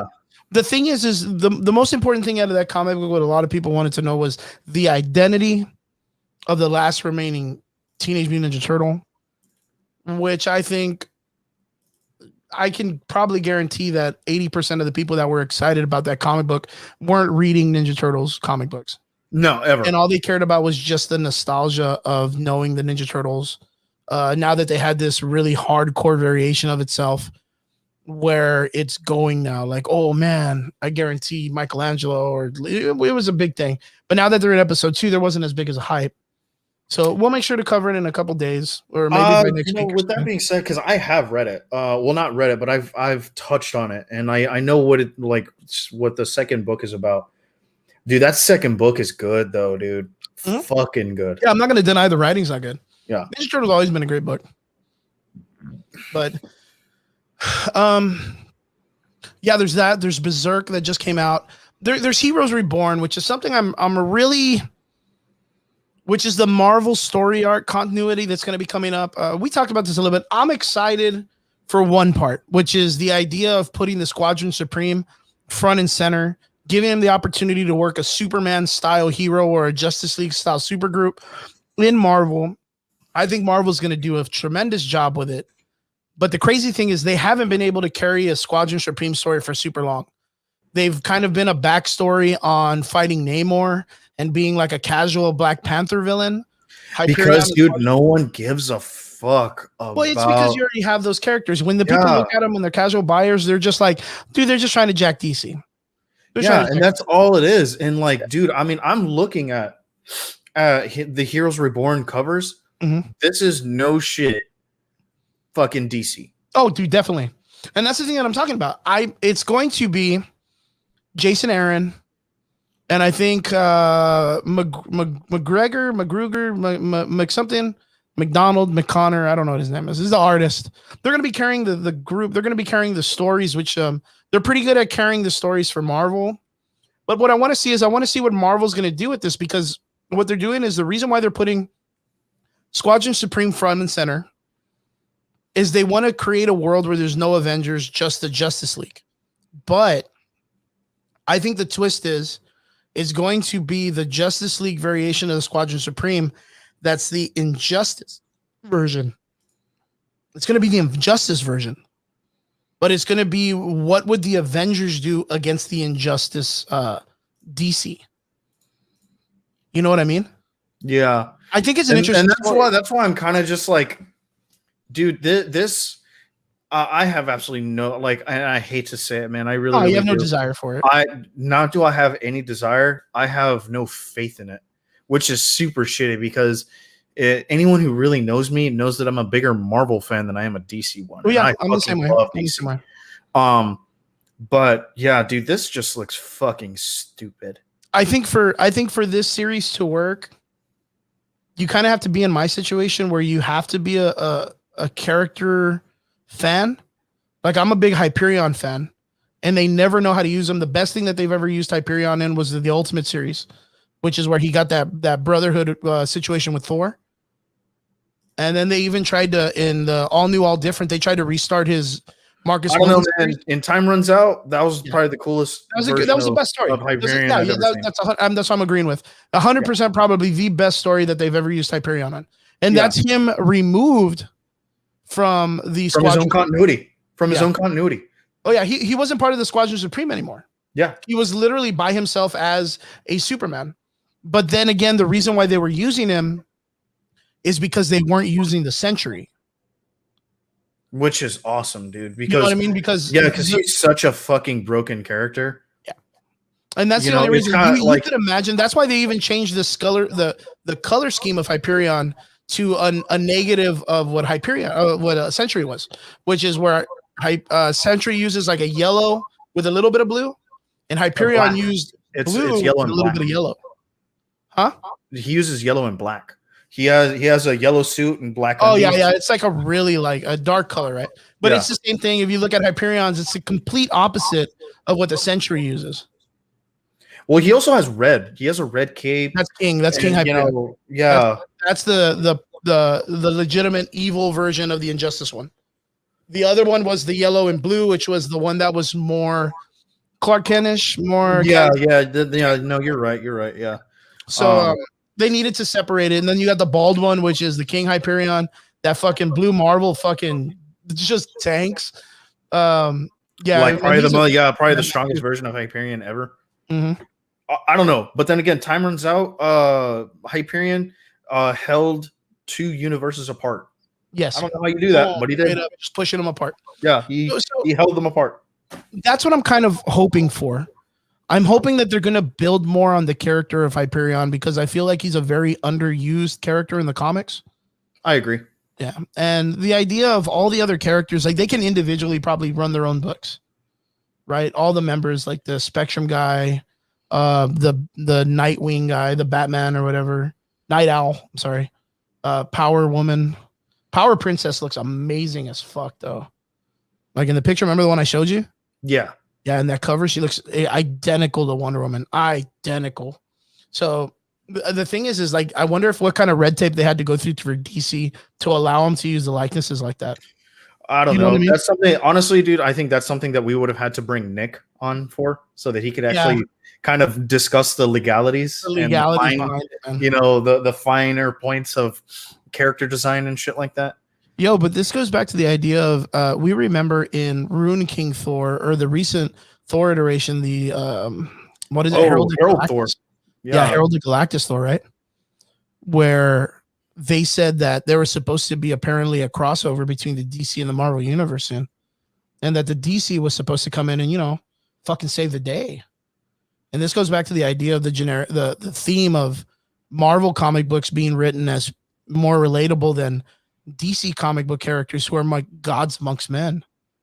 Yeah, dude. So like, I think it would be an interesting crossover if later on, when the Avengers need to be reestablished in this universe, that DC kind of like crosses over and they help the Avengers kind of restake their place in the world, and kind of like take down the Squadron Supreme, and they're like the minority variation of the DC world or the Justice League. Like they're kind of like the underpowered compared to the real DC universe. You know what I mean? Yeah. So it's exciting. I mean, if I'm not mistaken, I think the Heroes Reborn is a small arc. It's not going to be the whole new continuity, because everything's going to kind of build off of the Return of the King or the Black King or whatever. Yeah, well, there's King in Black, but then again, you know what? I think one thing I think we really have to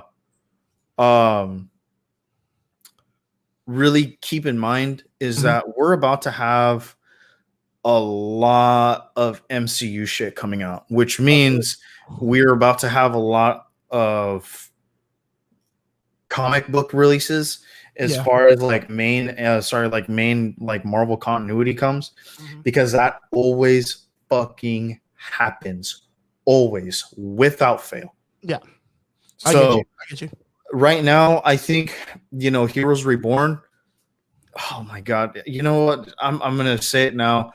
I hope it comes and goes, dude. Fuck. I hope it comes and goes.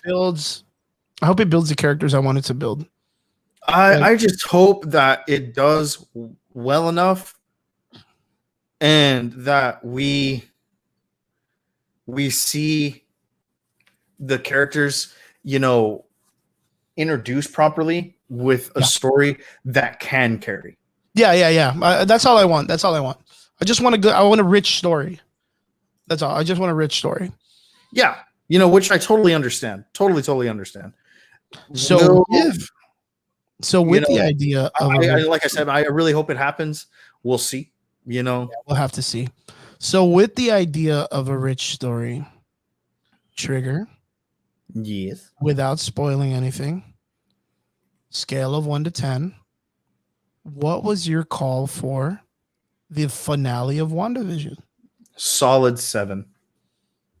Yeah, I'm gonna have to agree with you there, dude. I want to say that I give WandaVision overall a series a solid 7. Solid 7 out of 10. Solid 7 out of 10. Guys, you can tell us in the comment section what you guys feel. 1 out of 10. What you feel the WandaVision, if you have seen it, into the WandaVision finale. No spoilers yet. But what we're gonna do is we're getting to our time. Right now, we want to do a recap and a review of the entire season of WandaVision all the way to the final episode. So let's go ahead and give anybody who hasn't seen the finale and doesn't want any spoilers, I'm going to go ahead and play one of the songs that we have that I have on here. It's about a good 40 seconds long, like less than that, right? Yeah. That should give you enough time to, if you need to bounce out. Thank you so much for staying for the show. But we're going to talk spoilers for WandaVision coming up after this song. So if you need to take off, we understand. And we love you and thank you for watching the show with us. But let's go ahead and give you your couple seconds for anybody that does not want to stay. Good, because I'm going to pee. For anybody that does not want to stay for WandaVision spoilers. So here we go. And music starting now. Oh, here we go. Oh, here we go. Oh, here we go.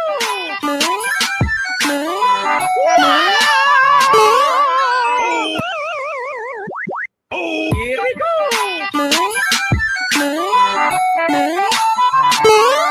Oh, here we go.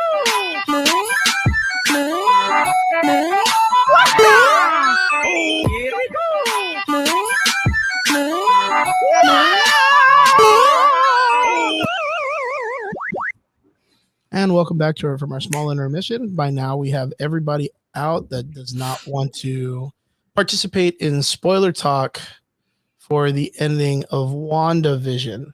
We got one comment real quick from Robert Flores. He says, quick question. What do you guys think of the Jupiter Legacy Netflix series? I am fucking excited for it. Why am I excited? It seems like a very toned down Watchmen. Yeah, but the reason why I'm excited for it is because it's just something new, something fresh, something away from DC and Marvel, just like the way The Boys is, just like the way Incredible is going to be, or Invincible. It's just something to clean our palates with, something new. Even the Jamie Foxx movie Powers that just came out was a nice little refresher when it comes to films and comic booky kind of stories and stuff like that. So if you have an opportunity, go check that out. But yes, I am super excited for it. When that show comes out, we'll be sure to give our review. Man, I'd love to have a watch party. That would be super cool. I've been trying to see about how we can set something up like that. I would love to do a watch party, the Average Boys watch party. We might be able to do something like that on YouTube. Is it? No, because I know you can do it on here. You could do it on Facebook. But I would love to figure out a way to do it. And that would be really cool for that.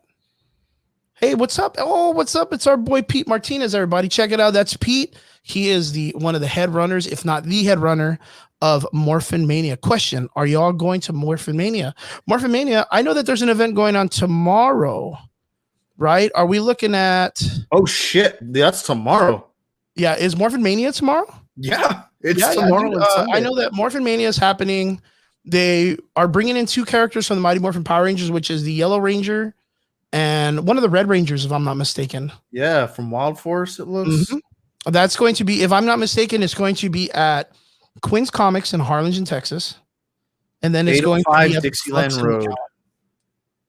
It's going to be at the Flux McAllen. And if I'm not mistaken, there's another event going on tomorrow also, which is the RGV Sports Show.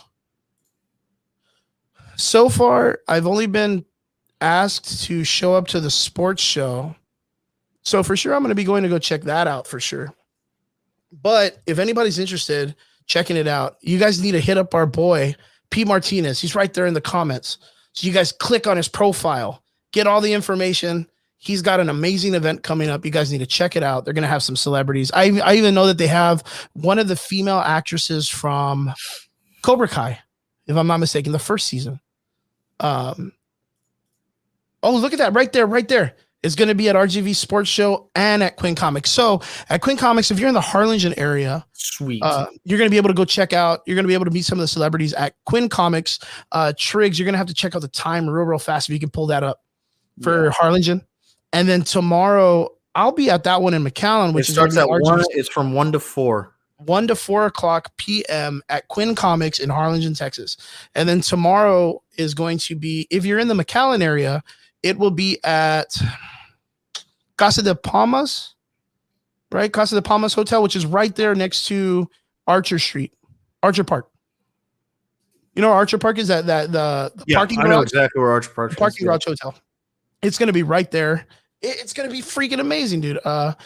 I commend Pete. Pete has gone above and beyond to still continuously pressure and push to hold celebrity events for people, even during a time where people are worried and scared. He's brought in safety protocol to the actors, and he's brought in safety protocols to the people that are attending the private situation. So I commend you, man. You've been working your ass off, and to see it.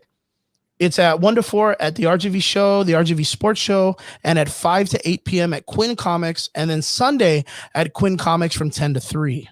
So if you guys want to meet the celebrities, it's going to be an amazing event. Go check it out. Like I said, hit up Pete Martinez. He's right there leaving cool comments on our Facebook page. Pete, we miss you. We got to bring you on the show soon. Let us know what's up with your schedule so we can bring you on and we can talk comics, bro. Oh, you know what? Pete, this is an open conversation. This is an open invitation to you. We'll invite you on for the review of the Snyder Cut. Yeah. Because you're a DC fan. Because you're a huge DC fan. And I know you're a huge DC fan. And we've discussed on and off, but definitely we need to bring you on for the review of the Snyder Cut. We need to. Hey man, we're 956, dude. We got no problem promoting your stuff, brother. Mhm. None whatsoever.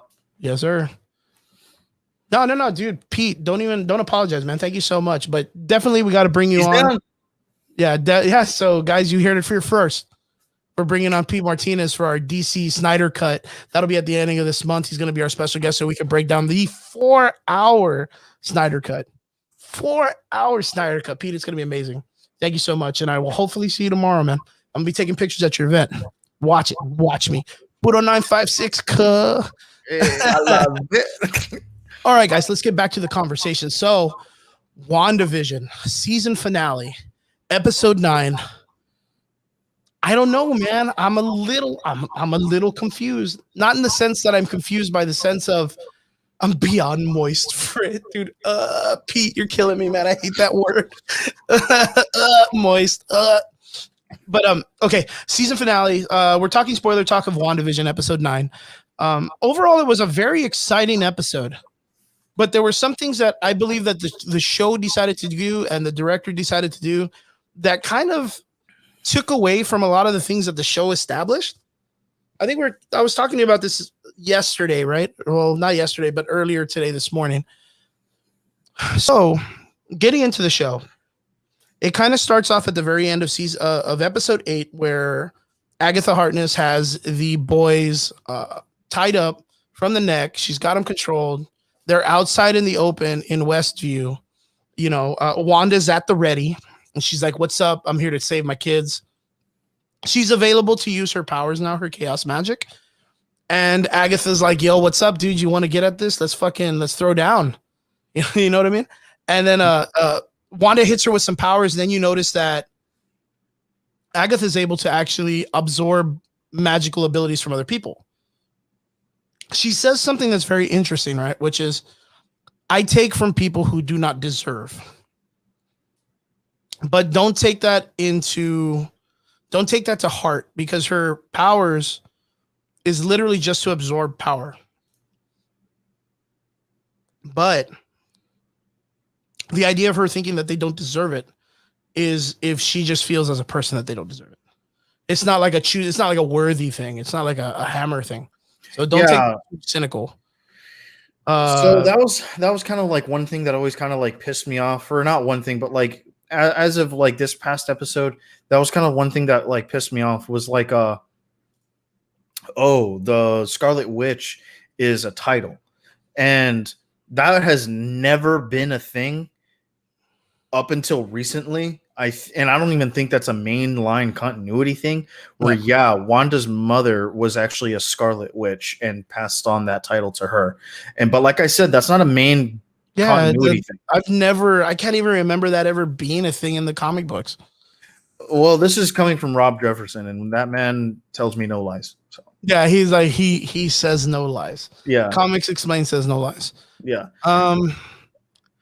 And then they kind of went a little bit more and stretched that story out by saying that there's entire chapters of this story, an entire prophecy of the Scarlet Witch in, again, the most famously used dark magic book in Marvel, the Darkhold, which was recently brought to fruition through Agents of S.H.I.E.L.D. by having our favorite, Gabriel Luna, Robbie Reyes, kind of bring him out. And at the ending of Agents of S.H.I.E.L.D., he takes it with him to deliver back to Doctor Strange.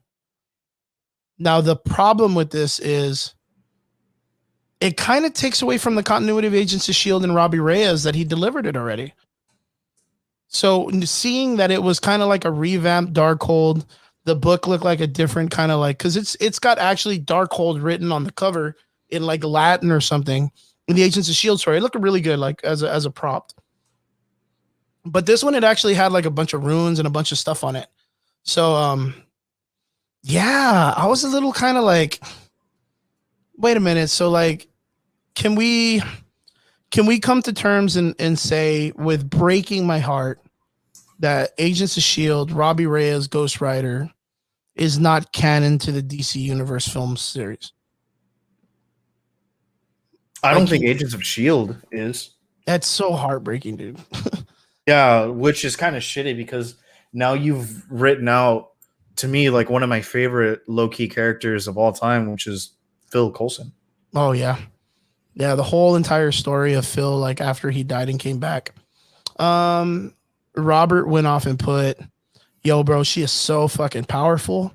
She can like leave her body like Doctor Strange, but she can meditate out of her body into her astral form and do things and fucking stay in one spot. And it's crazy. Well, I mean, that's kind of like the idea of like Doctor Strange is they're kind of Yeah, pushing the Doctor idea Strange did that the same thing. He read with his physical body and then read in his astral form. yeah, while he was asleep, actually, they showed it in the Doctor Strange story where he's asleep and then his astral form is still studying and stuff.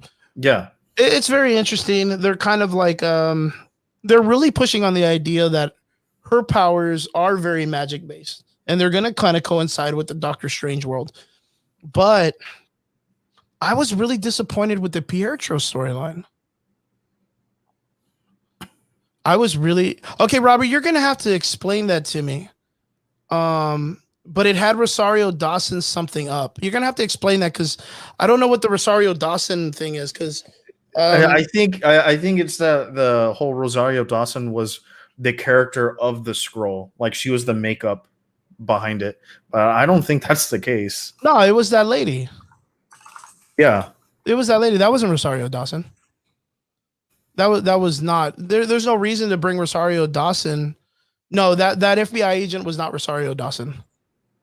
No, like, that FBI agent was just an actress. Yeah, she was just an actress. She was just an actress. She wasn't. The thing is there was no Luke Skywalker-esque cameo.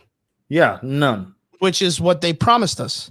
And the reason why they promised us is because there was two solid ideas on what I think they were going to go for. One was they were going to bring out what's his face? They were going to bring out Samuel Jackson. That he was going to show up at the end and talk to Monica Rambeau about being in the Ultimates and going on Sword. But instead, they probably couldn't finance it because of all the CG they used in the film. And then they ended up just saying, nah, you know what? We're going to have a scroll come out and say that that's who they want. Yeah, I was like, this is who you're going to give me? Yeah. Dude, I called this in fucking episode 2 then. Mm-hmm.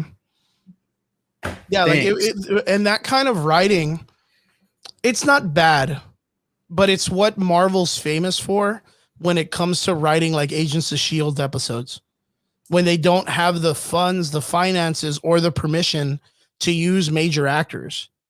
They bring in like some weird subordinate. Oh, I know who Rosario Dawson is. That's Ahsoka Tano.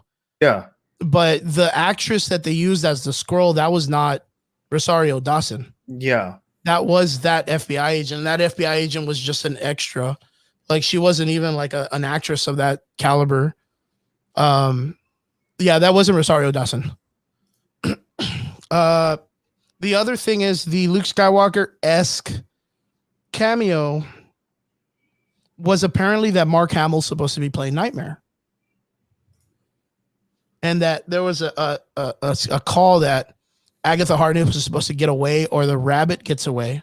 And then the rabbit kind of like blows up and you see that it's Nightmare. And then it's Mark Hamill speaking and laughing and almost I can get what they're doing is they're trying to make him sound like the Joker. Right? They want him to kind of be like the Joker from the animated film since he's going to be mostly CG. You know what I mean? And could that be cool? Yeah, that could be cool. I mean, I love Mark Hamill, but I instantly would have regretted that as the final being of the WandaVision if that was the thing. I would have hated that. Yeah. One of my major disappointments is how they handled Pietro, and they handled Trash. That really fucked me up, dude, because it was a really subtle, fun way for them to introduce mutants by breaking the multiverse and bringing in from the X-Men franchise, only to find out that it just so happens a person that was living in the most randomest city that Wanda never actually had been to or visited or knew about was a place where a character looked exactly like her younger brother that she never met but remembered. And it's like, why if this character is supposed to be this boner, what is it, Rodolph Boner? Ralph What's his Bonner, name? Boner, Ralph whatever. Bonner. If he's a random character, why would Wanda think that it was Pietro when she first saw him? Like, unless it was a reference to the Fox universe. That like that's why I'm kind of like I agree with you. I'm like, bro, like you're giving us so much, but then taking it away, rebranding it, and then still giving it back to us, but regurgitate it. It's very weird. It's very like it just didn't happen. Like, it could have been where it didn't even do that. Why, if that was the case, why didn't they just bring in the other guy and make him an illusion? Like, why didn't they just do with what they did with the children? Or Vision? Why didn't they just bring back the brother? Why bring back the Fox Universe one if he wasn't even established to be a character that she recognizes because it is a multi-dimensional variation of her brother? The only thing that I can think of is the way that, like, because I mean, she didn't know who he was. I mean, so she never recognized him. It was only when yes, she did. When she opened the door. No, she didn't. Yeah, she looked at him and she was like, Pietro? No, once he speaks to her, then she says his name. That's weird. I remember it being no, sir. It's the other way around. He speaks first. But why would that be a thing then? I mean, that would be like, even if you saw your younger sister and then she spoke to you first, that wouldn't still confuse you if it didn't look like him. Yeah, but that's not really, because like you have no idea who this person is. You're talking about two separate instances. What I'm talking about is the fact that she opens the door, person, white hair. Okay, you are what? You're not gonna, so what? A long lost brother can't give his, whatever.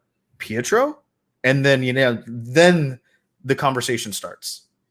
That's weird, man. Because then, like, he comes in for the hug, and she receives it. Not the other way around. She doesn't hug him; he hugs her, and then she like embraces the hug. But is it ever established that she does recognize him as looking as the way they did when they were younger? No. The only time that she ever places a previous image to him the way that she did Vision is he's still him, but he's wearing the Avengers costume that he had in Age of Ultron, and he's got bullet holes in it.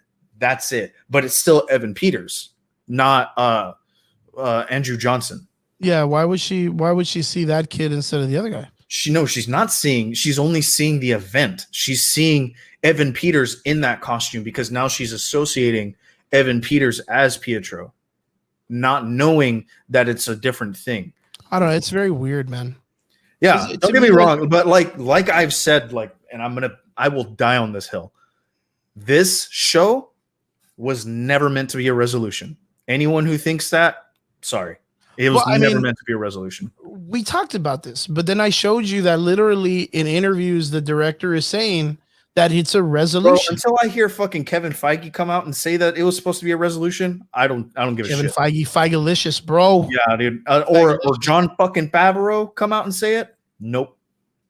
I don't know. Like, I feel like because if that's the case, bro, like all I'm saying is I could go on right now after the show and I can make a video, a little 10-second video, and say, Crispy says here right now, you all suck. Yes, it's true. Yep. It's true. It's gotta be true. I said it, right? It's gotta be true. No, it's just one of those things, like to me, it's one of those things. I was talking to, I forgot who I was talking to. I was talking to a friend of mine about this, but Robert, that is not Rosario Dawson. I promise you, brother. That is not Rosario Dawson. You have to remember that a lot of the things in the current episode where they went back in time was kind of like dumbing down the audience, that we couldn't resolute the idea that all of that stuff happened.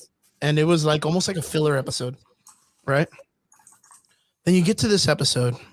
I like the resolution of her realizing how to use the ruins and kind of understanding her magic a little bit more, right? Yeah, that was a really great setup. Then her establishing her new image for the Multitude of Madness or Multiverse of Madness. Yeah. Her new costume, her new getup looks fucking amazing. I like the concept of her mask being a crown. Like, I think that's a very interesting thing where it's almost like vaporal and not a solid object, where the crown itself is kind of made of the magic. I do like that more of it being than just a headband accessory. You know what I mean? Yes. And then I don't like how they handled the ending for Agatha. Right? I do. And the reason that I do, really? yeah. And the reason that I do is because I think this is the way that it's going to go. This I can see is that she will become the mentor. It just will not play out the same way that the comic book did. Oh, I mean, yeah, like casually, she is the mentor. What I thought was going to happen, what I really thought was going to happen was, like when she's taking in all that power and stuff like that, I thought Wanda was going to reverse it on her and age her and then stop. And boom, now we get old old lady Agatha Harkness, like we see in the comic books. I just think the actress herself didn't want to be doing all the silicone and wearing it for hours as an old lady. You know what I mean? Probably not. But the way that they made her look with the makeup to kind of age her a little bit with the eyeshadow and stuff, it looked good. I loved it. Yeah, I thought it was amazing. I thought it was good. Kind of gives this new age witchy look. But you know what? Like I said, like she does kind of mentor Wanda even in this episode. When she removes Dottie's strings from the thing, and Dottie's like, please let me see my daughter. And Wanda's like, why are you making her say this? And she's like, I didn't do shit, man. I just removed your meat puppets things. And then you realize that Wanda's the one that's been kind of putting these people in this kind of like torturous position. And then Agatha kind of says like one of the coolest things for her character and development, which was heroes don't torture people. Like heroes don't do that. And then that's when Wanda realizes like, oh shit, release the fucking thing.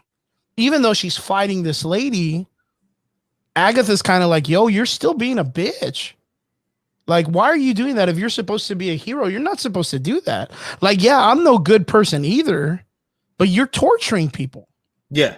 Yeah, it was a really cool thing because at the end, even with Agatha being like, all right, chick, you got me or whatever, then she's like, well, cool, I'm going to make you the neighbor. I'm going to make you those. And she's like, dude, don't do that. That's fucking cruel.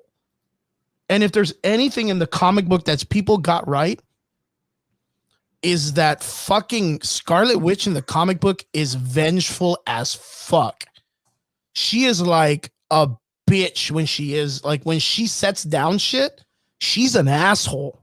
Yeah, dude. Like the House of M, the fucking when Agatha was helping Avengers versus X-Men. Dude, Avengers disassembled. Like she just did a bunch of stupid shit. Every time that she wants her way, she makes people get her fucking way. So when Agatha was like, don't do that, you're fucking cruel. And then she kind of like made this like little sassy smile. I was like, wow, they kind of got her, dude. Like they got her. They got her from the comic book. I was a little bit blown away by that. I really was. What's her faces? What's the chick's name? The one that plays Wanda? What's her name? Elizabeth Olsen. Dude, she is. Oh man, dude. Her and Paul Bentley. I could watch them in a film together all day. All day. If you look at the acting chops from when she did Godzilla with her fucking Speed brother, when they were asked to do it as their little couple or whatever, when they were married in that movie, to this and Paul Bentley, oh man, it's fucking night and day, man. Well, first and foremost, dude, Paul Bettany has been around for like 2 goddamn decades before. Oh, yeah, he's amazing. So there's that. Paul Bettany is just such a fantastic actor. Yeah. Such a fantastic actor long before he ever voiced Jarvis. Yeah. Still to this day, one of my favorite Paul Bettany monologues is in A Knight's Tale where he's introducing Oren von Lichtenstein. Yeah. I fucking love that monologue. Yeah, it is still to this day like one of my favorite Paul Bettany monologues. And it just goes to show that this guy's a very, very accomplished actor long before he ever touched Marvel. Mm-hmm. And now that he has, and now he's with Vision and the monologues that he was giving as as Westview Vision. So I'm going to say Westview Vision and White Vision, so no confusion. Mhm. So as Westview Vision, speaking to White Vision, that huge theological philosophical question of the Theseus ship. Oh, dude, I fucking love. I was that. like, I was saying, whoa, dude, okay. I was so taken by whoever wrote the script for this and implemented that as the theme behind the fight between Spectral Vision and Westview Vision. I was like, require elaboration. I did not even comprehend that philosophical question was the theory behind the idea of them fighting each other in that form. Yeah. Like whoever thought of that, that's like fucking, they did their fucking research, dude. Dude, they did their job, bro. Oh, whoever that guy is, whoever that person is, deserves a fucking raise. Yeah, and that person should be the lead writer in the next MCU movie. And then all of a sudden, at the end of that, Westview Vision touches the forehead, unlocks his memories. Oh, beautiful. And White Vision is like, I'm the Vision. Out. Later, bitches. Okay. I'm out. Not gonna save the woman I love. You got it right. All right. Yeah, I did not. I was like, what was the point of bringing this guy out? What was the point of them? They could have done that in Endgame. They could have just brought White Vision out and got his memories back and then just had him kind of chill out in the background. But they let him. How is it that he remembers all the memories, including all the way to when the Mind Stone is broken, realizing that Wanda risked her life to destroy him, to save everybody, and then mourned her death to be brought back, and then her try to save him again by Thanos, and then him be like, oh shit, I'm Vision later, and then doesn't even have the audacity to be like, oh my god, Wanda's here, I need to help her, and then two Visions to help Wanda, which would have been that's why, dude. I get what you mean, but at the same time, I found that as like a comedic aspect. I was like, hey bro, you got it right, cut. Boom. Yeah, you get it. All right, bounce later. I gotta go Vision Quest. Yeah, I gotta go to Vision Quest. Yeah, dude, gotta literally go to Vision Quest. Like, where was he gonna go? Like, he's gonna fly back to Tony Stark's place and be like, "Oh, you're not here. You're dead. Whoops. Sorry, Dad," or whatever. Like, right, dude. I mean, because he wouldn't know. He wouldn't know anything. He wouldn't know that Captain America's old, that Tony Stark is dead, that Widow is dead too. The only person that he would be able to grasp onto is in the place he's running away from. Would be Wanda. Like maybe Thor and Hulk, but that's about it. Dude, Thor already left. And fucking Hawkeye, but I don't know how he's gonna find Hawkeye. Well, I mean, I wouldn't doubt it. He could find Hawkeye. You know what? Was there a part of you that thought the Hawkeye was gonna be that cameo? No, not even a little bit. For me, there was. I mean, I get why. He's the one that made her like snap out of it. Like, okay, if you walk out that door, you're an Avenger. If you don't, I'll go get your brother and I'll have him, get you out of here. Because I feel like being that his character in Age of Ultron was so grounded, and that he was there for her when they were the only ones together at the end that knew each other's hurt. Because Pietro loved her brother enough that he felt like they were family enough to name his son after him, where he has that connection with Wanda. There was a part of me that was like, yo, wouldn't it be cool if Hawkeye came out to save Scarlet Witch and White Vision, which would be an awesome callback to the old Avengers desktop video game, the 4 they used to have at like Walmart all the time. Do you remember the side-scrolling Avengers game where you could play as White Vision and Hawkeye, Captain America, Iron Man, and Vision were the characters? Like, that would have been such a cool little quote, I guess you could say, if they would have. And then when the Asian guy calls in Cliff or Clint, I literally thought they meant Hawkeye when he's like, "Can you be here within an hour?" Remember when he uses the phone? Oh yeah. He says like a name that's very similar, and that's why I was like, "Wait, what did he say? Did he say Jeff?" No, he said Clint. Jeff. Clint. No, it's Jeff. I'll bring. Yeah, you gotta check. It's. I think he says Cliff. CLIFF. It's either Cliff or it's Jeff. Yeah, I think it's Cliff. Because when he said it, I was like, whoa. Did he say Clint? Is he fucking calling Hawkeye? You see, is he calling fucking Hawkeye? Like, I was like super like, There was a part of me that was like, dude, I didn't even anticipate Hawkeye coming out to save Wanda, because that would have been the next person closest to her as a family member that treated her like a human being. Yeah. That would have been cool. That would have been nice, but they didn't. No Luke Skywalker style cameo. The Quicksilver. Yeah, and if they're considering the scroll as the Luke Skywalker cameo, trash. Yeah, I was gonna say like the only thing that I could think that they could have done with that, and the only thing that I could see them highlighting on, is the fact that she went into her astral form, because she wouldn't have never known that without the Darkhold. Huh. I mean, that's a good way to. That's a good because you see her, regular. She's making tea, and then you see astral form Scarlet Witch reading the Darkhold, looking. It's theorized that she's looking for Billy and Tommy in a universe where they exist, and she can pull them and bring them into our universe. Okay, I can see that where that could be a thing. I thought that would go right off of the idea of her saying that since Agatha would kind of like perfectly say out loud, there's chapters written about you in the Darkhold, where like she was going to be like, and then at the end she's like, you know what? I don't know anything about these powers, but I'm going to figure them out. What kind of tripped me out was like, oh, the Scarlet Witch, blah blah blah. There's like an entire chapter dedicated to you in the Darkhold. You're supposed to be, the harbinger of chaos. You're supposed to dwarf the Sorcerer Supreme, and I was like, what? Yeah, I didn't buy into that shit. You know what it reminded me of when the okay, well, I mean, there's our Doctor Strange reference, I guess. Yeah, that was garbage. But you know what that really reminded me of really, really fast when I started hearing that shit? Hellboy. Oh, Hellboy. Okay. Yeah. I was kind of like, are they doing like the Hellboy thing where like, oh, there's a prophecy, you're gonna kill everybody in the universe, but you're gonna rebel against it and all this stuff. And then you and I talked about this, and you were like, well, maybe they're setting up for Wanda to be like this villain in the next film. And I'm like, but dude, story-wise, like, she was the villain in the first movie she came in on. And then she had a redemption arc with her brother. They become heroes.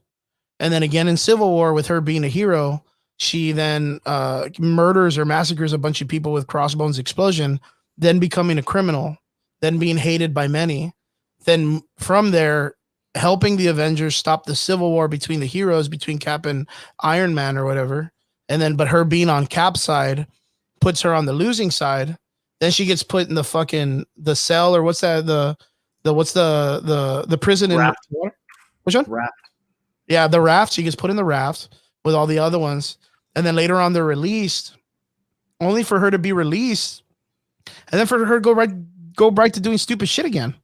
And then again, she then traps a bunch of people in Westview, tortures them practically to death, doesn't allow them to see their children, and feeds them unwillingly. And Sword, Monica Rambeau was just like, oh, okay, see you later. Like, what's going to happen with the rest of the people that had to deal with all of that shit that they dealt with?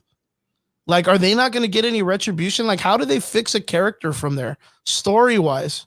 From that handful of, that city looked big as fuck, right? I mean, with the way they constantly showed that city, there's a lot of fucking people in that city.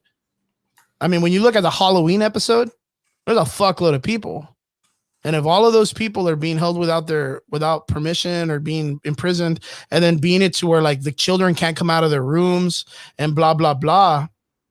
Like she fucking, dude, if you've never seen war crimes before, that's a pretty bad Sokovian war crime, I guess. The Sokovian Accords. I'm guessing that's a big fucking war crime. So how do they just allow her to bounce out without Monica Rambeau being like, hey, look, we're gonna give you an early start, but we're gonna have to come looking for you eventually. You know what I mean? Mm-hmm. And then the Monica Rambeau character is like, oh, they're never gonna know what you sacrificed. Who the fuck cares? She held people without their fucking. She held people like fucking imprisoned in a magical cell. Didn't feed them. These people were like, dude, if you're not gonna let us go, just kill us, please.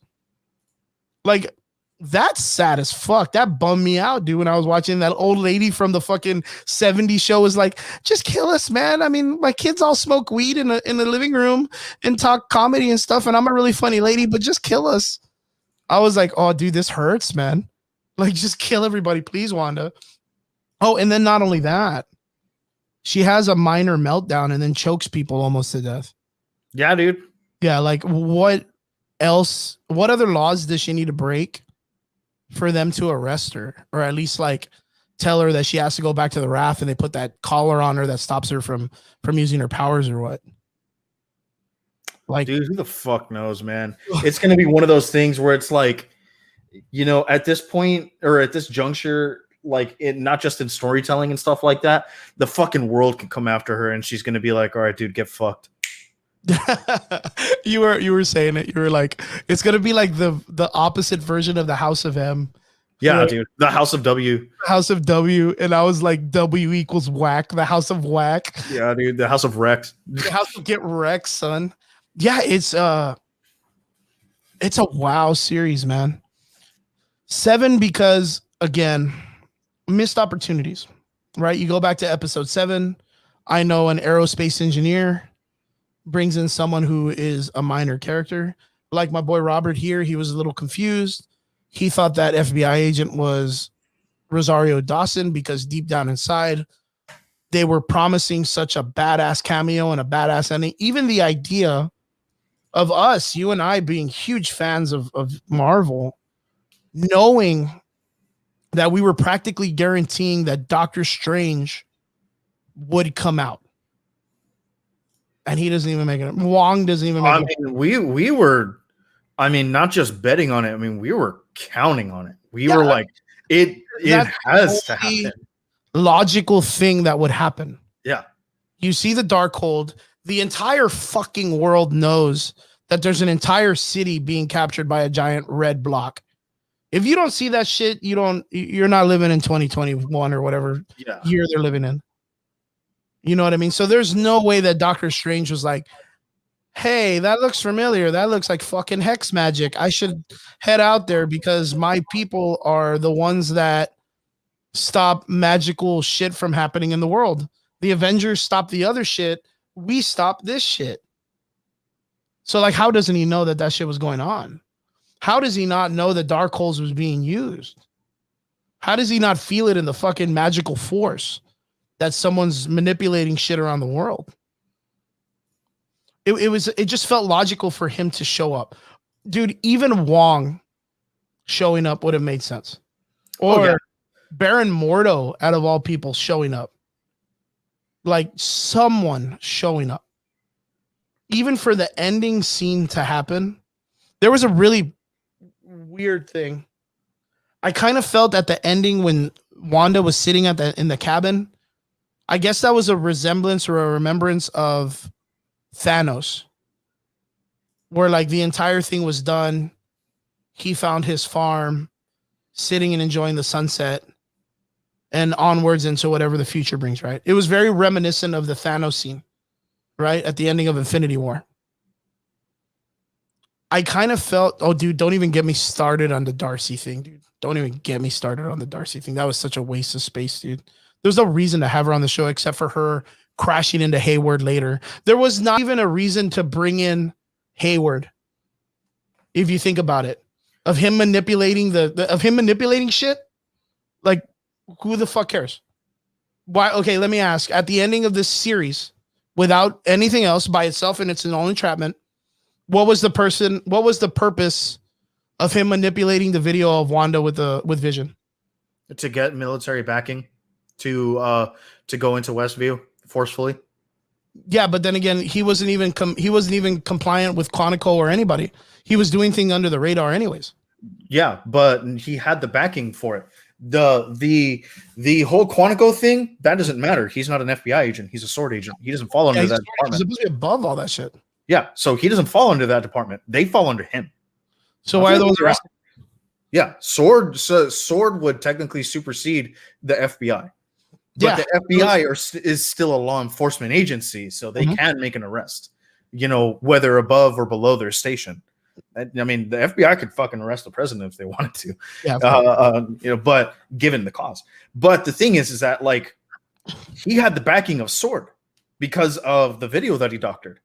Mhm. So he has the things that are necessary for him. He just wants in. He wanted to do it a certain way. When things weren't going his way, he was like, well, fuck it. There's your video. She stole his body. It's in there. We need to go get it. That's $3 billion we need to get back. But the question is he needed to have the video of Wanda, right? To get funding for them to go into the hex to stop Wanda and her vision, or to capture her vision, right? I mean, I'm not sure. At that point, you're just splitting hairs.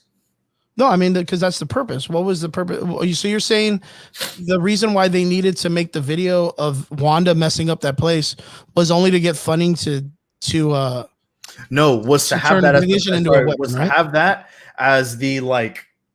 All right, fine. If they're not going to give it to me willingly, then I'm going to give them a reason. For what though? To turn vision into a weapon? Yeah. But that was the objective. They even said it, that he's like a $4 billion piece of equipment. Either way, they were going to be doing that with the vibranium anyways. Yeah, They which didn't technically need extra funding. What the funding was for was to go to the hex.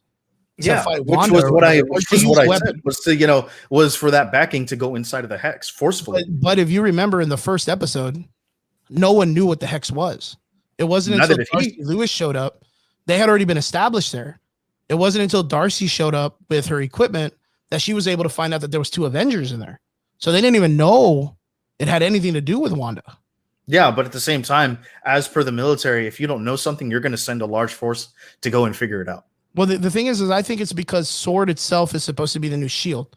And so Yeah, well, that's exactly what it is. If it's That's kind of like an unknowing thing, because we no longer have a shield. We only have Sword. Sword is based in space, which is how it is in the comics. I don't like the way that they're doing it in the MCU, but fuck do I know? I'm not Kevin Feige. Yeah. But but either way, the whole Hayward character, I understand like your frustration with him and like that there not being any like real purpose to him. Well, yeah, at the ending, we needed a minor villain for us to take our focus away from something that was going to be revealed later. Because there needs to be some sort of conflict. If we're we're just gonna watch 6 episodes of fucking WandaVision, cool, dude. But like, what's the overarching story? Because those 6 episodes, Hayward is the bad guy.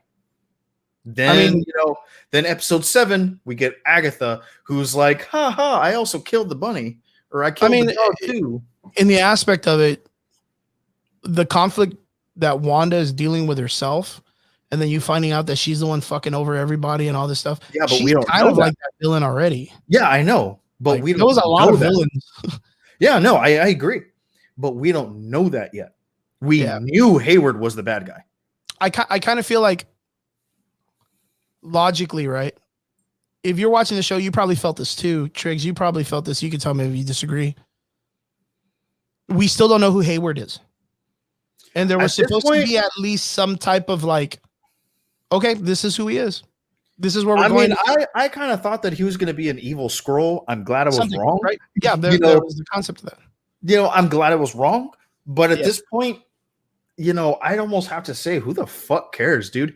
He's been, he very well might be, somebody who might like break out of prison and be like, you here, see, I'll see you again. Who the fuck knows? Yeah, I'm gonna. I mean, they might Agents of Shield him and just bring him back or some shit. Who knows? I know. I kind of feel like I think his story, because I mean, like his motivations are never even really fleshed out either. Yeah, which as a character, he's not fleshed out. Yeah, other than him wanting to build a weapon and having the vision, that's all we get from him. Yeah, it's very dry. That's it. We don't get a story. We don't get how he came into S.H.I.E.L.D. Mm-hmm. We don't get a rise to power. We don't get fucking nothing, dude. Nothing. And you don't think that's so? That's why I'm kind of like, dude, whatever, man. If you're not going to give me anything, well, then I'm going to fucking write off this character. Whatever. Fuck him. But the thing is, the reason why I say it feels kind of weird logically is because we did invest into the idea of who he could be because of the way that they were giving him so much attention. That's all I'm saying. I'm just saying that I feel is, again, this goes back to what I keep saying, missed opportunities. The Monica Rambeau scene at the end with the scroll not being Samuel Jackson, and them doing the pointing up to space, missed opportunity. Like they've even could have done it where she like shows him a video, and it's a video of Samuel Jackson. Like that's what they did in Agents of Shield with him in the first season. At the ending of the season, he kind of comes out in his homeless clothes after, I want to say like Civil War or Age of Ultron, and he's kind of like on video telling Phil Coulson like, "Man, you messed up my plane and the car and fucking all this stuff. Like, man, you're supposed to be in hiding because you're dead and you're not even supposed to be doing this stuff, Phil. You got to be taking it more." So you know what I mean? Yeah. Like they could have added like a small little snippet video of Sam Jackson talking to her, because all that tells me is that I'm guessing that she's going to be in Captain Marvel 2, right? And it's going to be based in I mean, Sword. like all been confirmed, like all been but confirmed now. You know, that's like that's basically what I'm taking from this. Like, okay, cool. Spectrum is now going to be in Captain Marvel 2. If the idea is, we were just talking about this before the show started, where they were talking about bringing Michael Korvac as the villain, which is a pretty fucking epic ass villain if you think about it, which would be a very interesting take if they decided to do an Ultimate style Captain Marvel 2 episode, where if they follow the Ultimates, because the Ultimates in the first fucking comic book decided to take out what Galactus's hunger.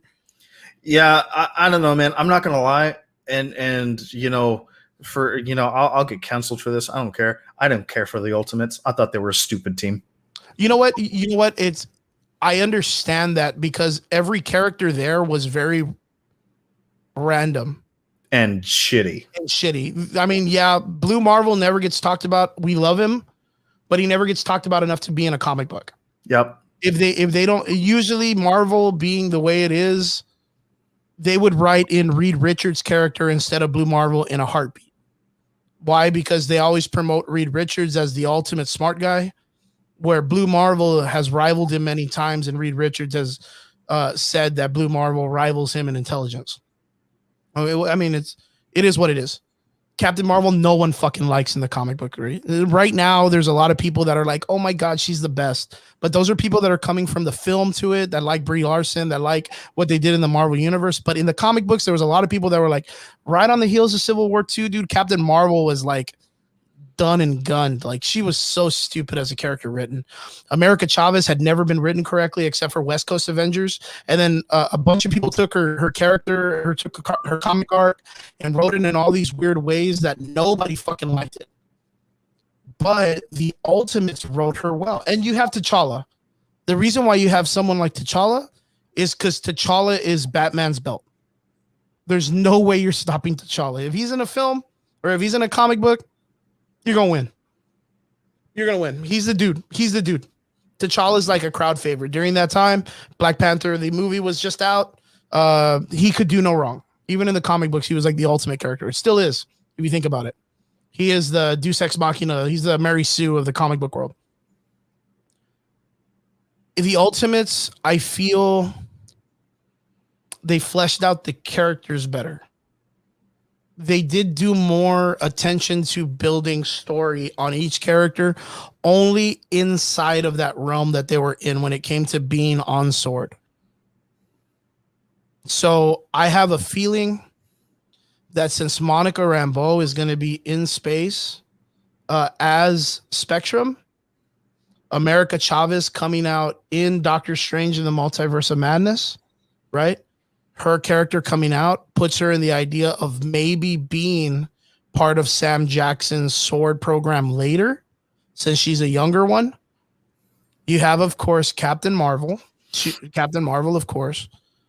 But the thing is of course, the Black Panther is going to be hard to work with because they're still dealing with the idea of getting to who's going to reprise that role. But then you have Adam Brashear, which right now, being that I think that DC's talking about bringing in a Black Superman. I think Marvel's going to rush them to get there first. I think they're going to kind of push to bring in Brad Brashear faster. They very well might be. You know, the the idea of Blue Marvel coming into the MCU is starting to become less and less of a long shot and more of a possibility. Yeah, it feels. And I see why, because like right now, just the way that the world is, and I'm not even going to touch on the whole SJW thing or cancel culture. It's just people, they want exclusivity, and right now, a black man who's a huge powerhouse is the exact way to go. That's the And money you know right what? Like it's, it is what it is. I think I think it's pretty good. Adam Brashear is a fucking madman. That Mhm. guy is just a straight G. Yep. And you know what? Like I mean, if they did him right, then fucking go for it, dude. I'm all for it. Yeah, I think Marvel can pull it off. I think that would be the money. I mean, you remember the crazy hype Black Panther built off of the origination of them bringing T'Challa to the big screen. Yeah, can you imagine them bringing like the first actual powerhouse black Superman? You know what I mean? And I mean, yeah, we were talking about Val Zod like a couple of last week or 2 weeks ago, Yeah. where they were talking about hopefully bringing in a black Superman. But of course, that is not Clark Kent. That is an alternate multiverse variation where you have to bring in a crazy risque story of how this guy came along, him being the son of Zod, not being Kal-El, and being the Superman. And it kind of freaks out the story. But bringing in someone like Adam Brashear, the Blue Marvel, kind of breaks you into this idea of a whole new Superman, a whole new dude with a whole new story that you can be like, I've never heard about this guy. I've never heard about him in the comic books. What's his story? I'm 100% behind him. Easy to learn.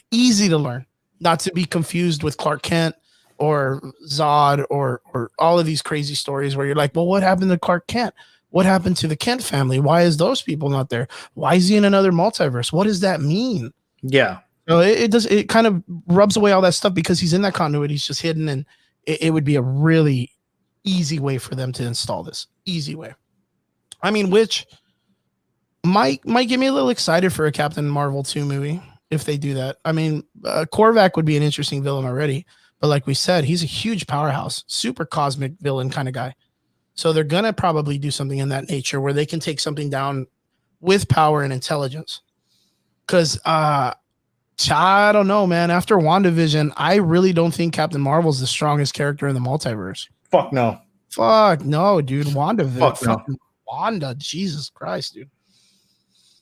So yeah, I feel like overall the series, I could see that it was supposed to be pre-coronavirus. Like I could see where this was supposed to be pre-coronavirus. I mean, I get it. Yeah, where we were supposed to be getting movies between all of this stuff. We were supposed to be kind of filled with our Marvel appetite, right? Like it was supposed to be just little fillers. But apparently they got some really good, interesting stuff going on right now when it comes to stretching right now with all the stuff that they got coming out in March. Yeah. Like there's a lot of things coming out in March when it comes to streaming services. You have, of course, the Snyder Cut. You have the beginning of the Winter Soldier and Falcon storyline, which I'm really, really, really excited for now. Because if they can make WandaVision, the magic user, that story is still very weird, even in the comic books, at least this good, dude, Winter Soldier and Falcon will fucking kill, dude. Like, it's going to be such a great espionage. Like, it's going to give you that Mission Impossible vibe. I think that's what it was shooting for. Was the Mission Impossible vibes. I'm excited, man. I'm excited. I'm really, really excited.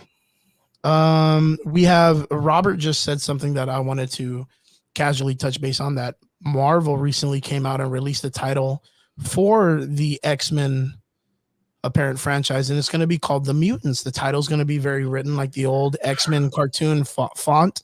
I'm not going to lie, man. I don't know how I feel about them calling it The Mutants.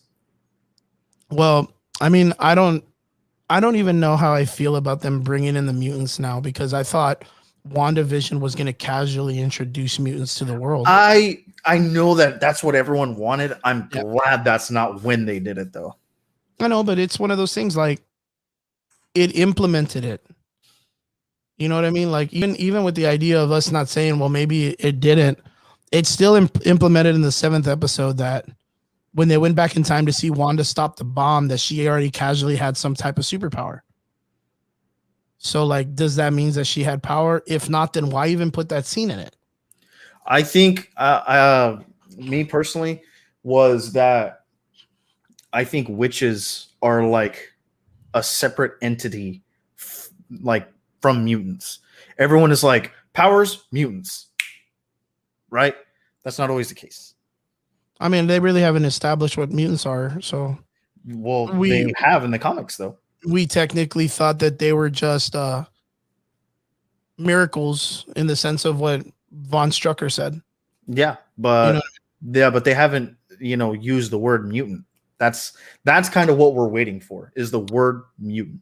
well, that too. Like, witches are a different power set, but that doesn't explain Quicksilver's power. What are you talking about? Yeah, it does. No. He got his powers from the Mind Stone. Yeah, but it's not magic based. Didn't need to be. But that's the concept. Like you just said that mutants are one thing and magic users are another. Yeah. But they're still not establishing how they had mutants. But I'm saying that the idea of the Mind Stone unlocking a genetic code that makes mutants happen, it already happened. They already established that there was even then we don't entirely know if that's exactly what happened. I feel like they didn't flesh that out enough. They didn't give that enough because it explains Wanda's power. Like I said, like her extending her hand, her slowing down the bomb for it not exploding and whatnot. It doesn't explain her brother's power set. It doesn't explain how he had it, or it doesn't even explain how Pietro, the fake one, was able to do the same power set. The only way that I could even explain that is the fact that Agatha pulled memories and she just gave, just gave that power set to him. And that, like, because I mean, that happens all the time in comics. A magic user will give somebody, a regular ass person, fucking the ability to do things that they couldn't be able to do originally, and then take those powers away once they're done. Yeah, that's been in the comics, but not in the films yet. So exactly, but now we're finally seeing it. I mean, and then not only that, like we can patch that up to the idea. Well, that's how Wanda gave the kids powers, right? We'll know with that one, I have to say that one is she just manifested them to be that way. One having the power set of her brother, the other one having a power set closest to her. No, but me saying that she still gave them powers. Well, she gave them life. Yeah, she gave them existence. Yeah, she gave them. Those kids aren't real. She gave them life with those power abilities. Well, she gave them existence. They don't exist at all. They're not little kids. No, I know that. Exactly. So that's why I'm kind of like, well, I mean, she could have made them be whatever the fuck she wanted, and made one of them be a snowman if she wanted to. No, but the thing is that like they don't exist. But the idea is that she still gave a remnant object the ability to have abilities. But it's not an object. So this goes off of what you said, where you said, no, but it's not an object though. That object didn't exist to begin with. But like I'm agreeing with you in the sense of like that's probably why he has the powers, because Agatha gave him those powers.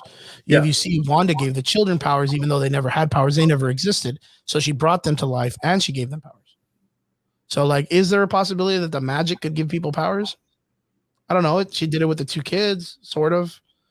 Now Agatha was able to do it with a brother, but then again, that's not really explained either. But it goes back to the idea, like Wanda, when she was a child with the missile, did she have powers before that? Was she the reason why it didn't explode?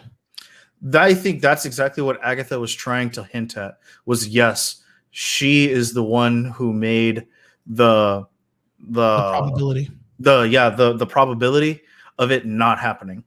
And I think that's really, like I said, what really she tried to harp on was the fact that like you're the reason that it didn't go off. Not chance. You just manipulated chance because you're a witch. Which I don't like that they just randomly made her a witch. I was kind of like, okay, well then you made the Mind Stone, ascension, like, if you could even call it that, moot. You know, that's where for me it takes away. Because if that's the case, then what happened in the mind, you know, with the Mind Stone means absolutely nothing. Nothing. Nothing. Yeah, All it did was just give her a hue to her powers. Or if anything, it might have unlocked a part in her mind where she doesn't need to cast spells. Who knows? I don't know. she doesn't But- need a transmutation circle. Yeah. The You know, fucking Elric brothers. Yeah, that she might have just pulled an Elric brothers and, you know, given up a piece of her sanity. Who the fuck knows? But all I know is that she's a witch, not a mutant. Fucking lame. Because, you know, she's like the mutant right now in X-Men. Yeah. You know, other than Jean Grey. And it's kind of one of those things like, dude, you know, and like what you said, you know, it's a missed opportunity. But at the same time, I'm just glad that they didn't do the mutants there. Yeah, I would have rather. There was, I think we talked about that, right? Where we thought at the end, I really thought at the end she was going to be like, I don't want to be alone, you know, more mutants, right? Like she was going to kind of do like the reverse of it and create mutants in the universe. I think it's because of the idea, like deep down inside, like me as a watcher and a reader of comics, I want the mutants to be there already. Yeah, and I get it. Everyone does. I do too. I just want them to do it correctly. Through WandaVision would not have been the right way. When do you think would be the right thing? How do you think would be the right thing for them to do? You know, you have to give them the just like the story build up, because WandaVision did not build up to mutants whatsoever. No. Whatsoever. All it did is just touch on her mental instability and the fact that she's a lot more powerful than she knows. Yeah. That's it. Her PTSD. Yeah. That is it. This is the fucking TV show you want to watch if you are feeling alone and you want to burn down the world. There you go. Watch WandaVision. But that, like I said, that's not the way to bring in the mutants. You want to bring in the mutants, dude? Bro, I'm telling you right now, give it to the Fantastic Four.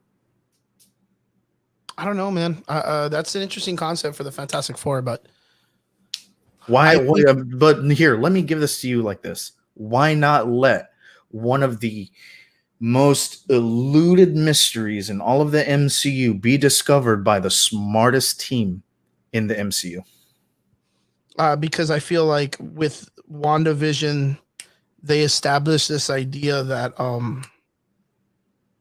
that the hex itself, which is reality, like the idea of reality and space and time as an object, would be the image or the figure of the hex, right? Which is why it's shown in the fabric of space and time when they jump in space films and Guardians of the Galaxy and all this other stuff. So since that is what the apparent image of reality is, when Wanda uses her powers, you'll see hexes come out in it because she controls reality. She can warp the idea of reality, which is you're the one that brought that my attention in earlier in our conversations of the previous episodes, where it's a proper representation of what hex power is, because she's a reality warper. And reality in general in the Marvel universe right now, it looks like reality is represented by a hexagram. And I think that was an excellent symbolism. I think that hit it right on the button. But it's just the way that they made it to where like Monica Rambeau's powers were set in by her traveling between the dimensional rift of the portal itself. Or see, now that I understand. Yeah, like, I really think the way they're going to bring mutants into the world is by destroying the multiverse that's already been talked about. Like, since it's been conversed, and they're kind of like, oh yeah, dude, the ancient ones, like there's a bunch of multiple dimensions. There's this dimension and that dimension, Ant-Man, the quantum realm. There's a bunch of multiple dimensions and stuff. I really feel like in the multiverse of madness, being that it's a multiverse, Wanda is somehow going to mess up the multiverse. She's going to. I very well think that it's going to be exactly going to be the incursions. I don't think it's going to be the incursions. I mean, fuck, dude, it very well could, but I don't think it will be. Mostly because like that storyline went into a far larger story. The Oh, incursion, because incursions and time runs out, which is what the incursions is Mhm. time is the time runs out story. Yeah. The incursions was just the precursor to Secret Wars. Yeah, but remember the Russo brothers said this at the ending of Infinity War that their goal is to do Secret Wars.